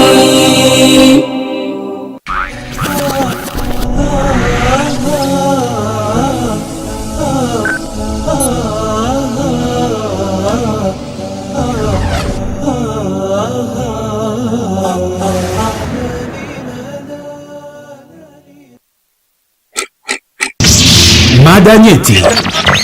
Pata fursa ya kuchangia mada kadiri ulivyoelewa kwa kupiga simu ama kutuma ujumbe mfupi wa maneno yani SMS, au kuchangia mada kwa njia ya mtandao. Karibu sana. Asante sana mtazamaji na msikilizaji ambaye bado wafuatilia baraza. Tuseme shukrani pia wale ambao wanatufuatilia kule katika mtandao wetu wa YouTube. Baadaye kidogo na tutakuja kuangaza meseji zao zinasemaje. Tupo na watu wa nyumba hapa kutoka Damusa. Bado tupo katika kambi, sababu ndio jambo ambalo linakaribia mwezi wa 12, ni mwezi mmoja tu kutoka sasa. Yaani kuna vitu gani ambavyo vinafanyika katika hiyo semina na kambi, lakini pia form msema zinatoa form, mzazi ndio form anaipata vipi, kwamba kuna sehemu ambao anaenda anaipata form au inakuaje, lakini pia walezi wa sababu katika shule kuna walezi wale wanafunzi wa Kiislamu, kuna walezi ndio wanapata nafasi ya kuweza kuhudhuria, au kuna vitu gani? Tuweke mambo sawa hapa. Sawa, tuanze na katika hilo vitu ambavyo huwa tunavifanya kwenye semina na kambi hii tukikutana kwa siku 10. Kwanza wazazi wanapaswa watambue ni kwamba siku 10 zote kijana tutakaa naye sisi na usalama wake unakuwa kwa 100%. Yakitokea manake ni yale madogo madogo ambayo si katika uwezo wetu sisi kama wanadamu kuumwa na vitu vya namna hiyo. Kwa hiyo kijana anapaswa atambue kwamba atakuja kukaa kwenye semina na kambi hiyo kwa siku zote 10. Kwa hiyo atatoka kwao atahamia katika eneo ambalo sisi tumekusudia kufanya kwa siku zote 10. Vitu ambavyo tunavifanyaga katika semina na kambi hizi, kwanza kabisa huwa tunakuwa tuna mada mbalimbali. Tuna mada mbalimbali ambazo zinateuliwa kitaalamu kabisa, na wataalamu mbalimbali wanakuja wanateuliwa kwa lengo la kwenda kufikisha mada hizi kwa wanafunzi. Unajua, wakati sisi tunaandaa programu hizi nyuma huko, tulikuwa tunashirikiana na African Muslim Agency. Unajua African Muslim Agency ama wana wataalamu na mashehe mbalimbali. Kwa tulikuwa ikifika kipindi kama hichi tunaenda kuketi nao chini. Tunaambia bwana, tuna jambo letu, malengo yetu sisi ni haya. Hebu nyinyi mnasemaje hapa? Wao wanatupa cream ya mada. Bwana, fanyeni mada hii kulingana na mazingira yaliyokuwepo, fanyeni mada hii na mada hile, na kwa mada hii mtaalamu atakuwa ni fulani, mada hii mtaalamu atakuwa ni fulani, mada hii mtaalamu atakuwa ni fulani. Baada ya hapo tunafanya sasa mawasiliano ya moja kwa moja na wale wataalamu kuona kama wanaweza kufika katika programu zetu hizi. Kwa hiyo jambo la kwanza ambalo tunalifanya huwa ni mada, ambapo hii sasa imegemea katika upande wa seminar. Kwa hiyo vijana wataingia ukumbini, watasikiliza mada mbalimbali. Mada hizo zimegemea katika hali ya kitaaluma na kimaadili. Baada ya hapo tunakuwa tuna activities nyingine mbalimbali ambazo tunazifanya, shughuli nyingine mbalimbali. Kwa mfano kuandaa jarida, majarida haya, maana yake vijana katika zile siku 10 watatengeneza magroup, na katika yale magroup miongoni mwa kazi watakazofanya wataambiwa watengeneze jarida. Kwa hiyo vijana watatengeneza jarida kulingana na guide ambayo wamepewa na mwongoza jarida wa kipindi hicho. Activities nyingine ambazo watakuwa wanaifanya, watakuwa pia wanafanya activities ya kuandaa habari ya siku nzima. Kwa hiyo group lilo kwa zamu siku hiyo huwa lina wajibu wa kuratibu shughuli nzima za siku nzima, kutuamsha alfajiri kwenda kuswali, au kama tukiwa tuna kuamka qiyam kwenda kuswali.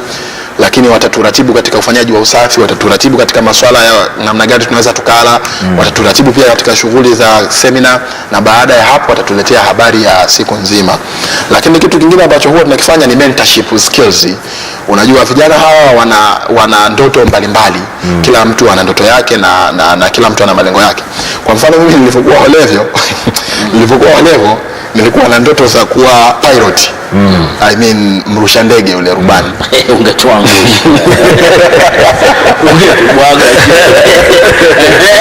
Lakini baada ya kuwa nimehudhuria katika program hizi za Damusa, wakati huo nikienda kama mshiriki mwaka 2009, nilikutana na brothers trainers, wakanitrain.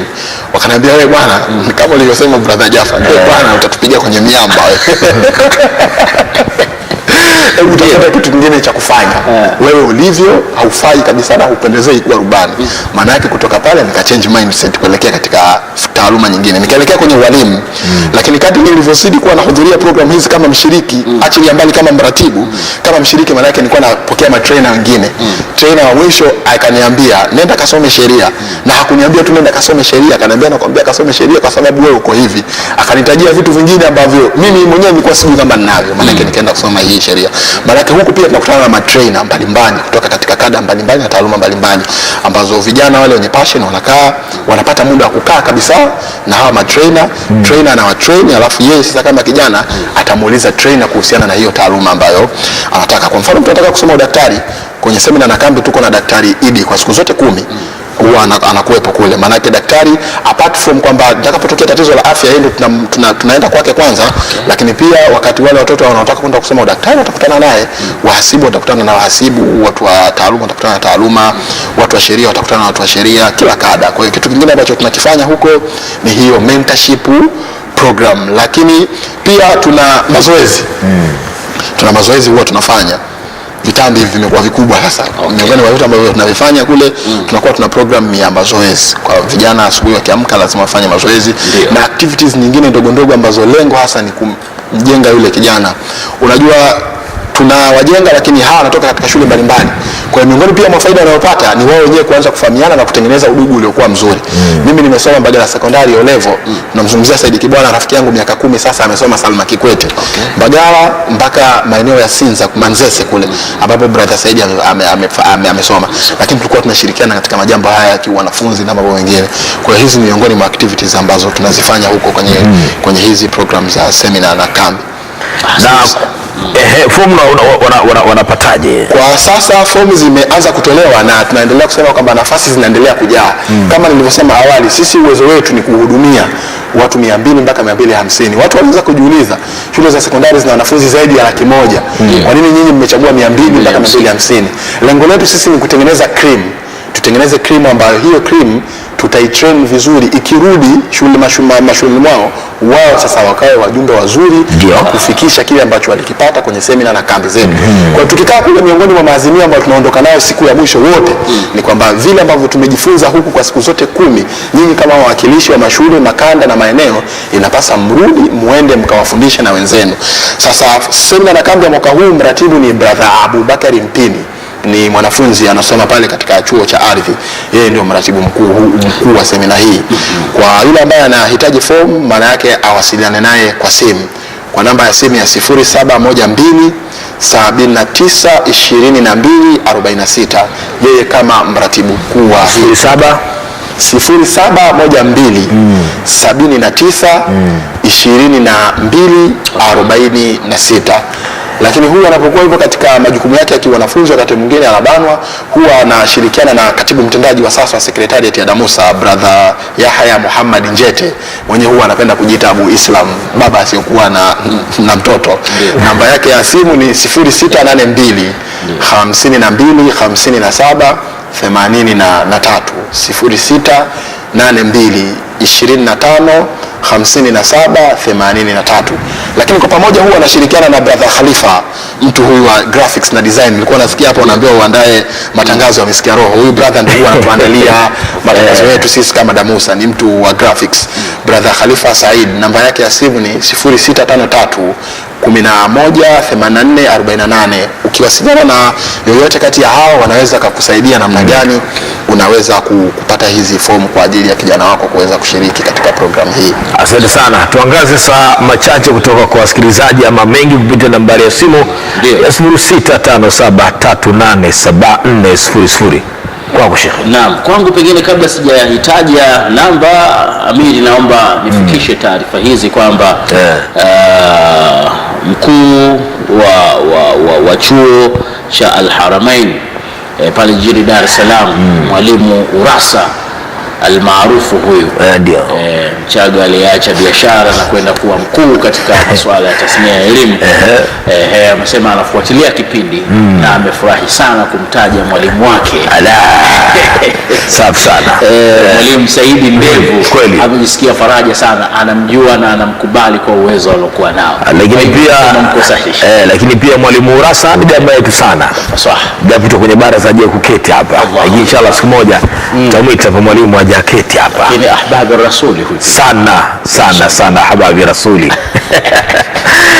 Anasema swali kwa baraza anaitwa Swale wa Ikulili Tanzania, anauliza hiyo taasisi ni kwa ajili ya wanafunzi wanaosoma shule za Kiislamu au hata zisizo za Kiislamu, na viongozi wa taasisi ni wanafunzi au watu wa kawaida? Naam, tulitolea ufafanuzi hapo awali,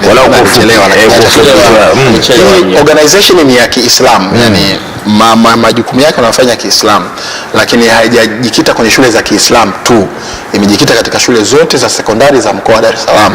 Nilisema hapa awali, ziwe shule binafsi, ziwe shule za serikali, ziwe shule za mission, ziwe shule za Islamic, wote, kwa sababu kule kuna wanafunzi wa Kiislamu ni wanachama wa organization hii. Haya, anasema aitwa Aisha Saidi Kalape kutoka Mlamleni, mashallah Damusa, wapo vizuri, Allah aongoze muongozo mzuri, Allah epushi na kila shari. Anaitwa Doto kutoka Kondoa pale. Hakika katika kuhamasisha kuhusiana na suala la shule za Kiislamu katika mfumo wa dini tukufu ya Kiislamu ni jambo la kupongezwa, kwani ni wachache wenye kutambua thamani ya jambo hili adhimu. Ipo haja kubwa kutoa support katika jambo hili. Kikubwa uadilifu, uaminifu, ukweli na subira, bila kusahau uvumilivu. Kwa nini ulalamike kutoa hela yako katika dini, lakini kwenye mpira unatoa kwa furaha zote, ambapo upati thawabu au kwenye kuchangia mambo yasiyo na maana. Tutupia akhera, maisha ya akhera yapo na kuna malipo mema kwa wafanyao mema. Shukrani kutoka hapo Kondoa. Kuna dada yetu mmoja alikuwa amewaidhika sana na maneno ambayo tumekuwa tukiyatoa kupitia baraza ndani ya wiki nzima hasa kwa hamasa ya Miski ya Roho. Alisema, kaka Jaafar, huwezi amini, nina kadi za michango zaidi ya 15 za harusi, kitchen mada, za send off, ambazo zote nikiziangalia hizi watu wangu wa karibu lazima nitoe. Sasa lakini limekuja hili jambo la Miski ya Roho, yani mtu anataka kushughulika nalo hana yani, lakini nashukuru kwa nasaha zenu. Bora nionekane mbaya kwa ndugu zangu huku, lakini nifanye jambo kwenye Miski ya Roho, hata kama mwenyewe nisipoenda, lakini wengine waende. Kweli. Umeona habari yake kabisa. Kwa hivyo watu kwenye masuala mengine wanakuwa kipaumbele sana, katika masuala ya dini wanayaweka ya mwisho ama kutoyafanyia kazi kabisa. Sasa tuwaidhike kwa haya jamani, tutupie mambo ya dini, na hasa kwa hili la vijana, basi tutengeneze miundombinu ambayo itaweza kuwawezesha sana. Nafasi pia ni chache kama zilizozungumzwa, 200, nafasi chache sana kwa vijana. Kwa Dar es Salaam nafasi chache. Anasema wanafunzi mnawapa semina, je, mnawapa mitihani ya kujua uwezo wa mwanafunzi? Anaitwa Hamadi Kidangi, baba Samia Kondoa maji ya shamba. Kuna mitihani ambayo mnawapa ama vipi? Mitihani ipo, kuna mitihani maalum huwa wanafanya, na mtihani ule lengo ni kujua yeye ni mtu wa aina gani.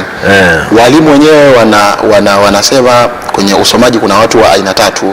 Kuna watu wanasoma kwa kusikia, wanaitwa audible learner. Kuna watu wanasoma kwa kutazama, wanaitwa visual learner, na kuna watu wanasoma kwa vitendo, wanaitwa kinesthetic learner. Hii kinesthetic learner dunia nzima wako 7% tu. Hawa ni wale watu ambao kwa lugha rahisi wanaitwa genius, japo sisi tunakubaliana kwamba hakuna mtu genius. Genius ni vile namna ambavyo wewe unajitune. Kwa mfano leo brother Jafari Mponda, yeye ni genius kwenye masuala ya habari. Utakapomuuliza jambo lolote kwenye habari, lazima atakupa taarifa iliyokuwa nzuri. Kwa hiyo maana yake kwa mazingira haya ndo anakuwa hivyo. Lakini kwa maana ile ambayo watu wamezoea kusema ya genius, basi hiyo ni watu 7% tu duniani kote. Ni watu ambao wanasoma kwa kugusa, yani ili asome, ukimwambia hii meza lazima aiguse kwamba hii ndio meza iko hivi. Kwa hiyo ni 7% ya watu. Kwa hiyo huwa tunawapa mtihani wa namna ile, wakijaza yale maswali yaliokuwa pale, maana yake trainer yule anajua fulani ni aina fulani ya mtu. Kwa hiyo kupitia vile sasa anakaa naye na anamshauri, na ukidanganya inajulikana umedanganya, kwa sababu maswali yake jibu ni yes or no. Jibu ni yes or no. Kwa mfano tunaweza kukuuliza, brother Jafari, kila siku ukiamka asubuhi jambo lako la kwanza ni nini? Kuchezea simu? Kumshukuru Allah? Kufikiria maisha? Unatakiwa uchague katika jambo moja. Ukichagua tu tunajua brother Jafari kwa vitu alivyochagua ni mtu aina fulani. Kwa hiyo tukidanganya tutajua, kwa sababu tunaishi na wewe kwa siku 10. Kwa siku 10 kuamsha tunakujua. Ukiamka wewe kabla hujaamka kwanza lazima ukimbilie simu. Unajua wewe ni aina fulani. Kwa hiyo mtihani hii ipo tunafanya. Asante sana. Asalamu alaykum na Muhammad Njera mzalo wa Kondoa kwa sasa Dar es Salaam, mashallah. Napata uzuri na ninaombea Mwenyezi Mungu afanye pesi katika mambo mliokusudia taasisi hiyo. Asante. Anasema anaitwa Abdul Sadala Kimaro kutoka Temboni Seranga. Kwa kweli Allah walipe sana kwa juhudi zote mnazofanya. Anaitwa Makinda hapa Kanagoba pale, ukipenda Abu Hajira. Tunapenda sana hiyo mada hapo studio. Allah wape mwisho mwema. Anasema anaitwa Saadi Idi kutoka Jumuiya ya Waislamu Wasiona niko Dodoma. Anauliza hawana utaratibu wa kukua na hatimaye kuenea nchi nzima? Utaratibu huo tunao, lakini kama tulivyosema nguvu yetu ni ndogo. Kwa hiyo kadri tunavyozidi kuwa, maana yake tunavyopata nguvu, maana yake tunazidi kujitanua. Nikiangaza katika upande mwingine wa YouTube kule, sababu pia kuna wadau ambao wanatufuatilia uzuri kupitia mtandao wa YouTube. Nianze na huyu anasema Tamsa Online TV, tuko pamoja na Musa na Tamsa. Anasema uliotoka Tamsa group ndo wakaja huko, naomba tujuane. Hii Tamsa ni nini? Nadhani tuko unafahamu vizuri. Sawa, kuna jumuiya, unajua tulisema Dar es Salaam tuligawa zone. Kuna zone ya ile ya Tabata, wameanzisha umoja wao unaitwa Tamusa.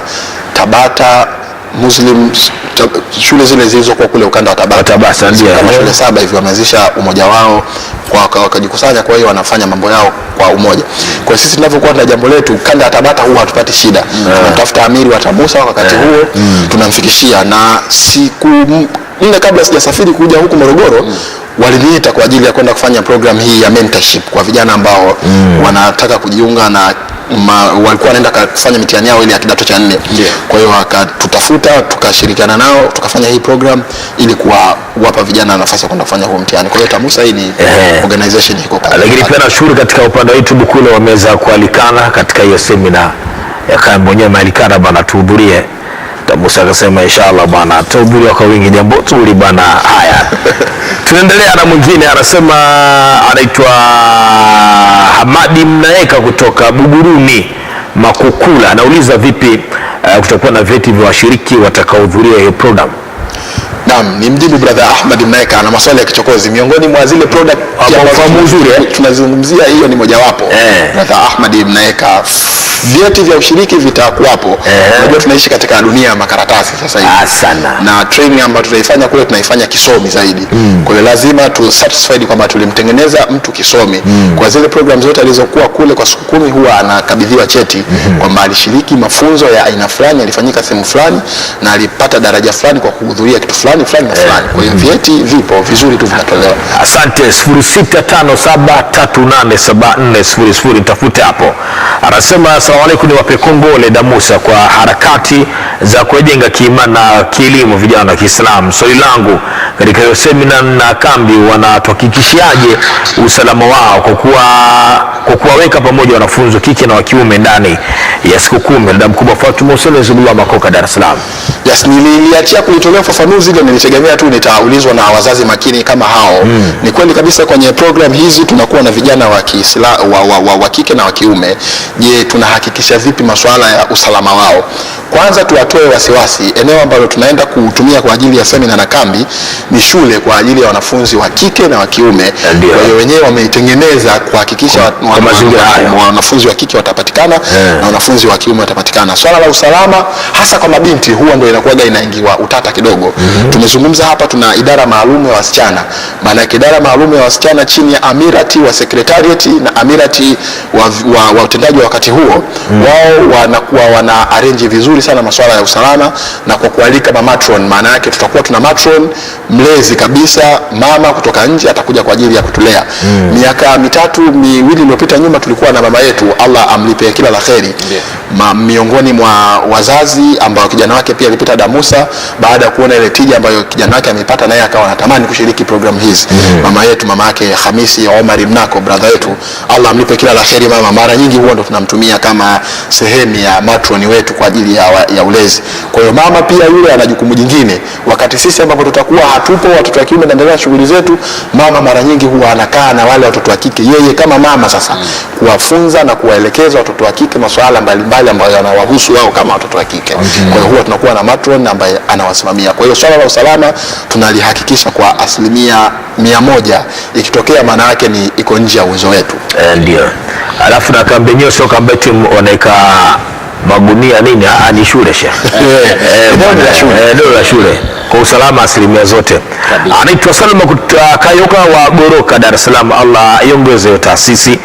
Naambia shukrani. Jafar, hebu zungumza na wachache kabla sijarudi tena hapa. Asante sana. Nambari ya simu ya kuweza kutupigia ni 0768990101. Narudia 0768990101. Kwenye laini mtazamaji na msikilizaji, karibu sana. Naam. Tuwasubiria kwa hamu kabisa simu yako mtazamaji na msikilizaji katika wasaa wetu huu. Kidogo ndugu yangu Lumia pale Abu Farsi, sina shaka utakuwa na mwenye kutuwekea mambo sawa ili mambo yaweze kwenda. Naam, sina shaka katika line mtazamaji na msikilizaji. Assalamu alaykum wa rahmatullahi wa barakatuh. Assalamu alaykum wa rahmatullahi wa barakatuh.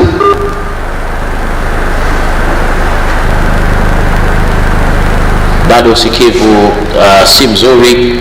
Inshallah punde tu tutaweza kuweka mambo sawa hapa katika wasaa wetu huu. Kuna umuhimu mkubwa kabisa kambi hizi hasa kwa vijana wetu kwa sababu zinatengeneza.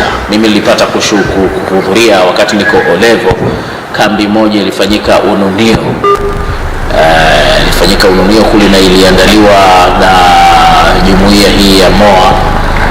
Walikuja kutoka Nairobi, Kenya, wale wakatengeneza mpango na jumuiya moja hapa Dar es Salaam. Tukakutana vijana wa Kiislamu baadhi ya shule za Tanzania na Morogoro. Kipindi hicho nilibahatika kutoka mimi Jabal Hira pale na Khamis Tembo na wenzangu wengine kama watatu. Kwa hiyo tukaenda Ununio pale na tuliona natija kwa kweli ya kuwa na semina hizi na kambi. Kuna vitu vingi vya kimaisha. Wa alaikum salaam wa barakatuh. Nani mwenzetu na uko wapi? Ongea na Doto kutoka Kondoa maarufu kiasi kwa kienyeji. Karibu sana. Halo. Naam Doto, karibu sana bwana. Pole sana Doto, karibu sana kwa mara nyingine tena. Yeye ni Doto kutoka Kondoa, maarufu mchinjaji wa kuku wa kienyeji. Mchinjaji mfugaji? Ni mfugaji. Mfugaji. Mimi nikajua mchinjaji, nimesikia mchinjaji kumbe mfugaji. Ni mfugaji. Nasema broiler chinje.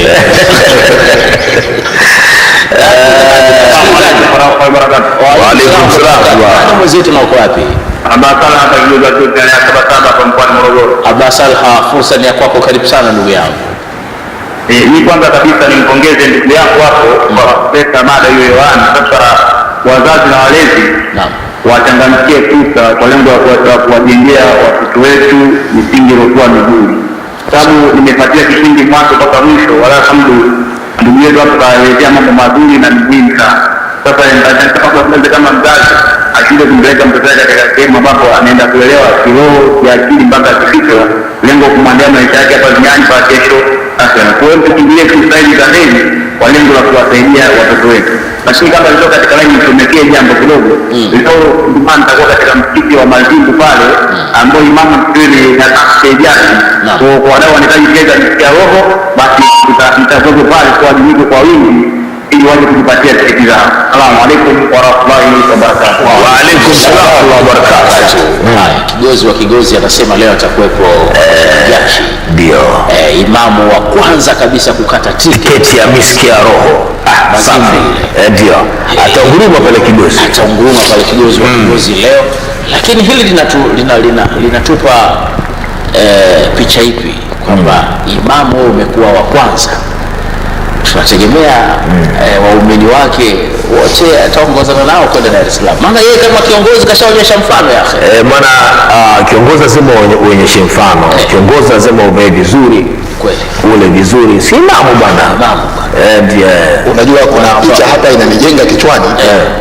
Kama imamu amekuwa wa kwanza, maana yake anawashajihisha maamuma wake kivitendo. Sana. Akiwaambia mimi nimekata miski ya roho, maana yake tunategemea na maamuma wote wameshakata tiketi za miski ya roho mpaka hivi sasa tunavyozungumza. Na hizi zinazoenda leo na bwana Kigozi huko brother, maana yake tuna hakika hazitorudi hizo bwana.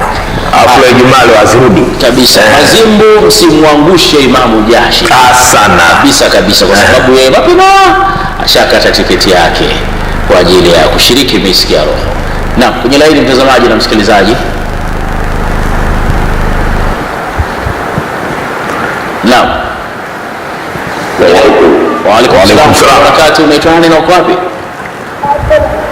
Naitwa Makina kutoka Hajira. Aba Hajira, ongeza sauti kidogo tunakusikia. Salamu alaykum. Wa alaikum salaam wa rahmatullah. Naitwa Makina kutoka Hajira. Karibu sana. Asante. Napiga simu kutoka Goma kabisa. Karibu kutoka Goma. Asante. Kwanza namshukuru Allah. Pia namshukuru ndugu hapo kwa hiyo mada ambayo ameweka hapo mezani. Ndio. Mada ambayo ni fursa kwa sisi Waislamu kuweza kuchangamkia kama vile baadhi ya watu ambao wanapenda mambo ya nasa kama vile mpira, kitu ambacho hakina malipo. Sasa hii unapaswa kuchangamkia kama unavyochangamkia fursa nyingine mbalimbali kwa ajili ya weka sehemu ambayo yenye mafunzo na mazingatio vijana wetu. Sawa. Hilo tunapongeza sana.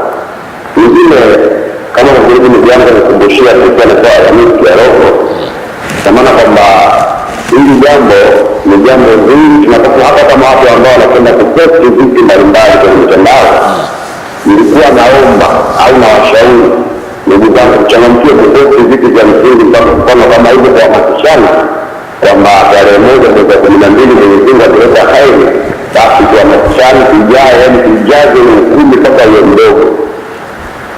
La mwisho tukumbuke kwamba leo ni siku tukufu, sikukuu ya Uislamu, Ijumaa, yaani tukitii mapema kwa ajili ya kutekeleza amri ya Mwenyezi Mungu. Asalamu alaykum wa rahmatullahi wa barakatuh. Karibuni Goba. Wa alaykum salaam wa barakatuh. Shukrani sana. Goba. Kanikula wewe bwana. Kwanza katulia kwenye kuzungumza kwa. Si watu wa Goba ndio walivyo. Umeona? Alafu kila anachokizungumza ni dhahabu. Sana. Mashaallah. Anasema ya kwamba kwenye mitandao yetu hizi ndizo habari za kuposti. Sana. Nilikuwa natazama katika akaunti yetu ya YouTube huko, tuko live wakati huu.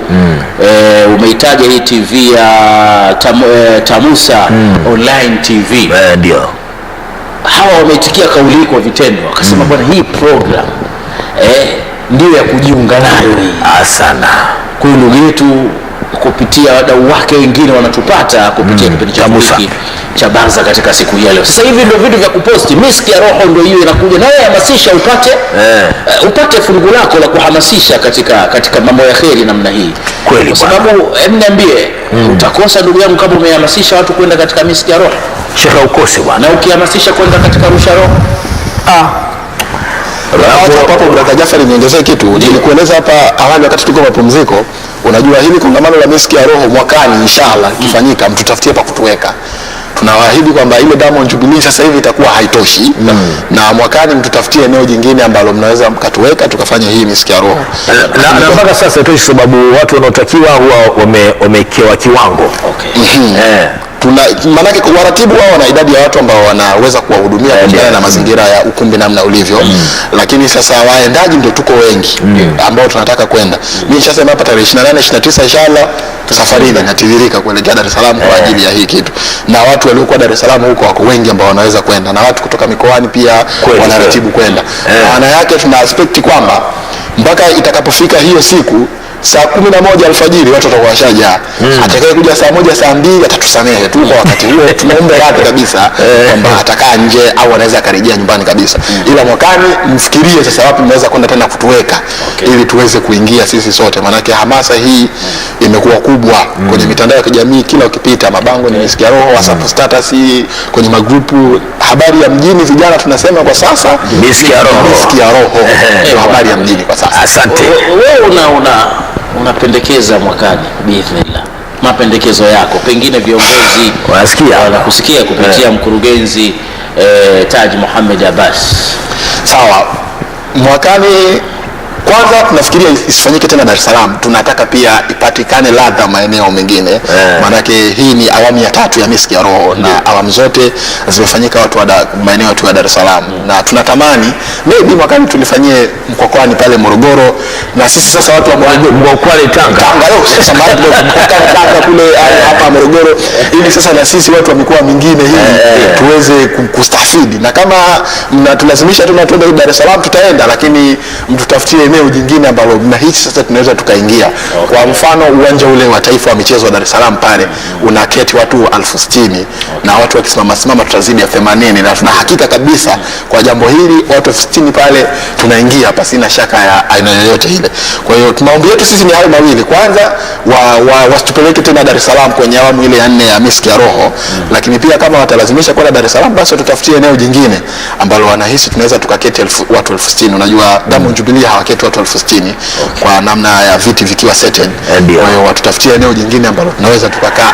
Asante Atau. Hili mawazo yake hayo. Mawazo yake na yamefika.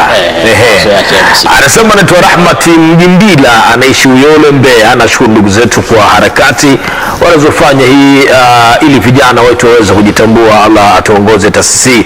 Naambia shukrani sana, asante sana Uyole katika jiji la Mbeya pale.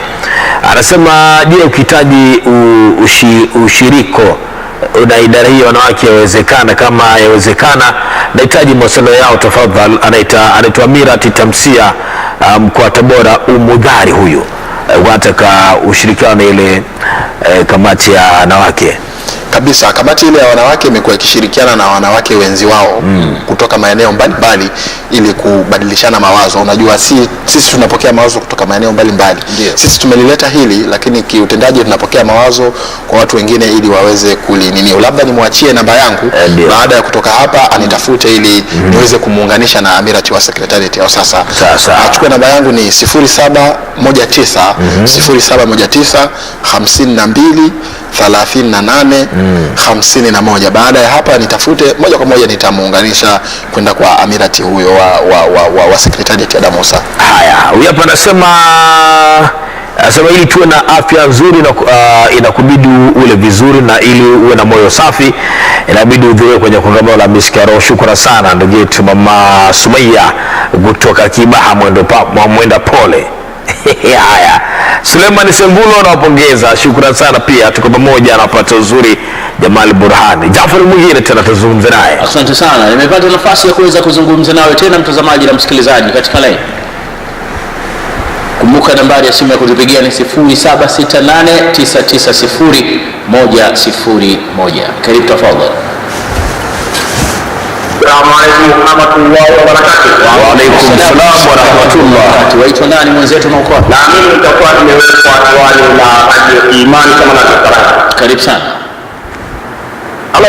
Karibu sana, tunakusikia. Asante. Kwanza kabisa faraja kukumani ni mkazi wa Bungo Kigoma. Ndio. Utapata maana.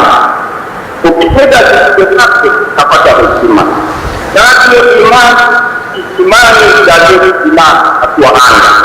Afadhali kwa kufuata kupita katika furaha katika maneno ya wenyeji. Katika kongamano watu kutafuta watu wenye furaha. Kongole kwa kuadese maji. Nimesema tarehe ngapi? Naam. Nimesema tarehe ngapi? Tarehe mosi Disemba. Mashaallah. Wana tafueni kote mna elimu kwa hata takanda ama roho iwe kwa kweli kila kanda. Mtangana hapo kwa sababu hata kwa mtu kuzalisha wakati huwa tunatambaa kwa sababu ilitaka kuingia mtaani hapo.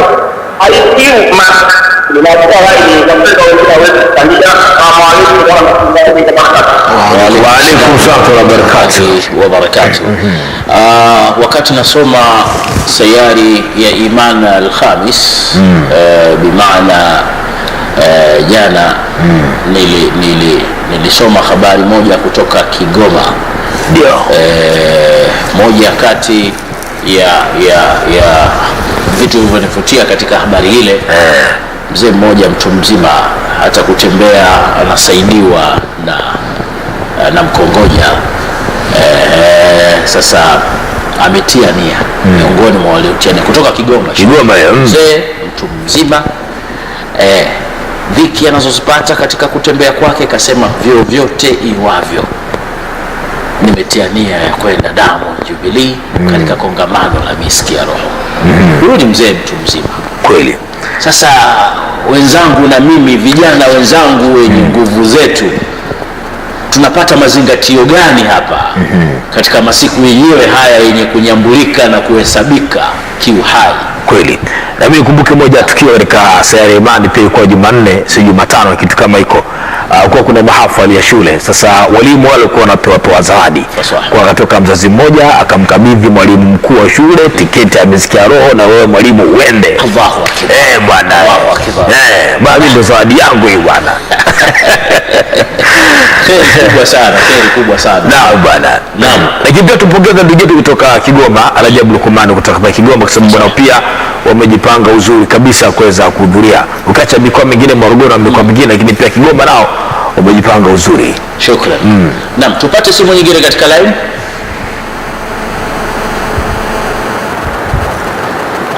Ndio, mtazamaji na msikilizaji katika line, fursa ni ya kwako.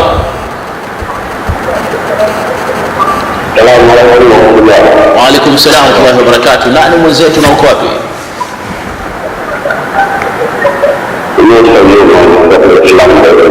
Musa Juma, karibu sana kutoka Dar es Salaam.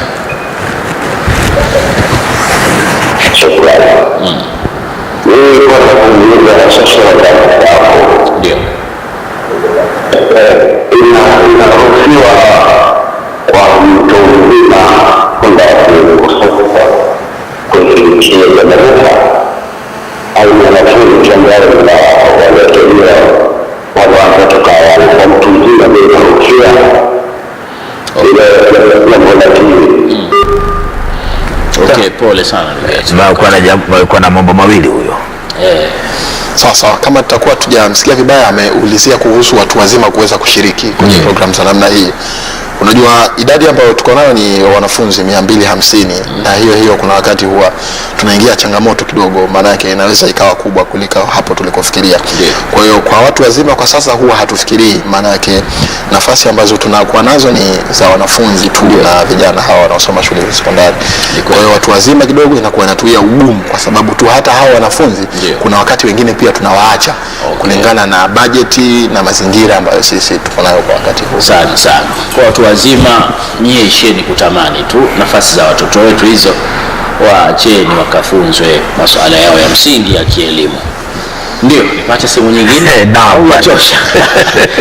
Simu ya mwisho. Wakati tumekwenda mapumziko hapa, maneno kama yampiga simu aliyotoka hapa yalitoka kwa amiri wangu, naye atalitamani semina hiyo akaipata.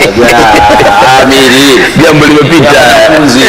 Na simu ya mwisho kabisa kwako mtazamaji na msikilizaji. Wa alaikum salaam. Nani mwenzetu na uko wapi?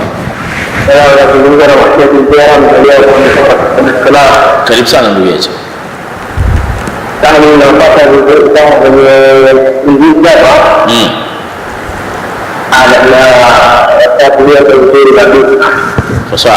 Jambo kubwa kabisa hili jambo linalokuja mbele ya tarehe 1/12. Ndio. Jambo la Miskia Roho. Ndio. Kuna watu wengi sana ambao wamesikia maneno yao kwamba matangazo yanatangaza kila saa huyu na wanafika wanasikia, lakini mtu anakusikiliza hataki. Lakini mtu akisikia kwamba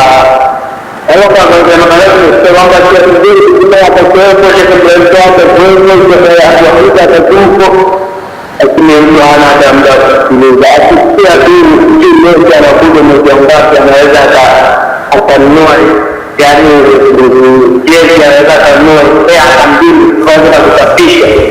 Lakini jambo hili kama anakuja chakula na kuja ana tafakari ya muda ni shilingi 10, lakini jezi inaweza kupata 30 mtu anunua kwa ajili ya kumsaidia tu mtu ambaye hata mimi niko pamoja naye. Ndio shilingi sana chini. Kuta vijana wa Kiislamu katika mazingira magumu hayakuwa hata kusalimia salamu alaikum, lakini kutokana na mazingira yaliyojua sana katika mpaka hata kipita watu wanataka kusalimia salamu alaikum na kwa kabisa mtoto wa mazingira salamu alaikum ya mtaki kwa mmoja tukashiriki kwa maana hiyo. Asante, shukrani sana bwana. Shukrani sana ndugu yetu kwa kuchangia hilo, na sina shaka itakuwa ni simu ya mwisho hiyo. Ni kweli ni simu ya mwisho, lakini pia ni msikilizaji wa mwisho. Sawa, nasikia bwana kwenye Miskia Roho pamoja na mashekh ambao watakaopata nafasi ya kuweza kutoa mada pale, ndio wako mashekhe wengine ambao watakuwa katika nafasi ya ugeni maalum. Yaani mtazamaji na msikilizaji, sio ukajua na mashekhe hawa ndio hawa tu watakao kuwepo katika ukumbi wa Diamond Jubilee. Kutakuwa na wageni wengine na mashekhe wengine maalum ambao nao haiba yao tu ya uwepo wao pale Diamond Jubilee ni burudani tosha. Shekhe, mwaga siri. Ni mwage siri. Mwage siri au mwage nini sijui. Hiyo ilikuwa siri. Mimi nasema sio siri sababu wenyewe bado hawajaniambia wana kamati ya lakini si vipo. Vipo. Mimi nawanongoneza tu. Tupo nongono nilizozipata. Sina haki sababu ya jawa rasmi. Lakini kwa fununu mufti wa Tanzania Sheikh Abubakar ibn Zubair atakuwa mufti wa Zanzibar Sheikh Saleh Al-Kaabi. Lakini pia vile unajua linafanyika Diamond Jubilee. Diamond Jubilee iko Upanga ndani jiji la Dar es Salaam.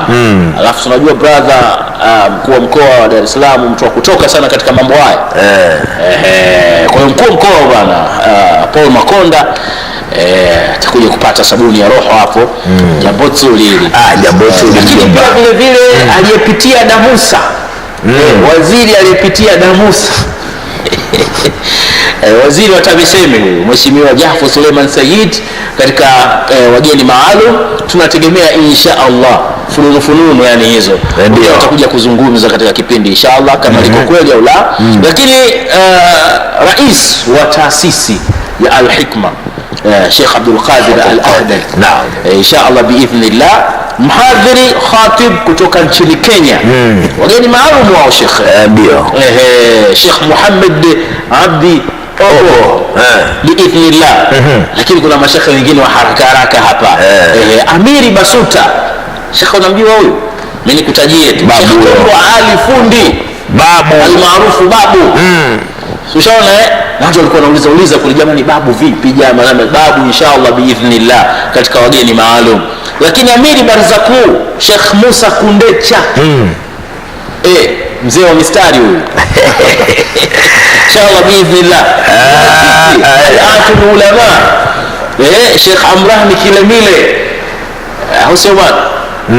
Mzee wa sharia huyu naam biidhnillah, na wengineo wengi tu. Kwa hivyo kwa wale ambao walikuwa wanajua pengine yani mashekhe hawa tu au wametajwa katika nafasi ya uzungumzaji, lakini tunategemea kuwepo kwa kongamano la mashekhe wengine katika nafasi ya ugeni maalum. Kweli kabisa. Katika ugeni maalum yuko shekhe mwingine kutoka nje ya Tanzania na nje ya bara hili la Afrika, anatoka Ulaya huyu. Asante. Lakini pia wale mashekhe ambao watazungumza watapata nafasi ya kuweza kufahamu vizuri kwamba shekhe amezaliwa wapi. Mfano kwa ufupi tu, Sheikh Zuberi Bizimana alizaliwa kijiji cha Bunyenzi Bujumbura pale nchini Burundi. Kuna historia yake yani ipo pale, umeona bwana. Lakini kuna shekhe mpya huyo ambaye ni mara ya kwanza Sheikh Jumapili Bamba Jende alizaliwa Kigali Rwanda. Yeye alianza kusoma dini na ufanya dawa akiwa na umri mdogo sana huyu shekhe huyu, na ni miongoni mwa makhatibu wanaotegemewa sana katika misikiti ya Rwanda pale. Sheikh Jumapili Bamba Jende. Inapendeza hadi nisikia roho. Tunasikia kwenye mpira tu Sheikh. Kweli lakini leo tunasikia Baba Jembe. Umeona katika misikiti ya roho. Kuna vitu vizuri sana jamani. Watu wasikose bana. Au vitu vingine bana, kama una uwezo wa kutohadithiwa wewe mwenyewe tu. Yaani sio kila kitu upende kuhadithiwa. Sana. Sana. Nenda ukaone bwana misikia roho jambo tu bwana. Jambo tu mnyomba. Bwana Sheikh Atau. Ndio. Basi japo itimishe tu kama pendavyo mimi. Bwana utao usitimishe. Unaona muda wenyewe ushakwenda. Wewe sema tuko pamoja bwana. Basi kuna sana. Labda asije namba yako ya simu kwa maelezo zaidi. Namba yangu ya simu ni 0719 52 38 51, ila mwisho ya majina ya mataifa ya kigeni haya nimeyataja vizuri, maana ile jina moja lilivyotajwa huku na huku nimesikia lafudhi mbili tofauti. Ndio tulie sasa mtazamaji na msikilizaji, toka hapa la ziada tunashukuru sana baraza, ndio tunalifunga. Tutakutana tena inshallah siku ya Jumatatu. Kuna Ambi Kasim Limo, Jafari Mponda, Atwau Nyumba, lakini katika upande wa kamera alikuwa Muhammad Ali Lumanga huyu, lakini Said Jolo na wengine wengi kina Siaba ambao tumeshirikiana nao katika baraza. Tutekee Juma njema. Asalamu alaykum wa rahmatullahi wa barakatuh. Wa alaykum assalam.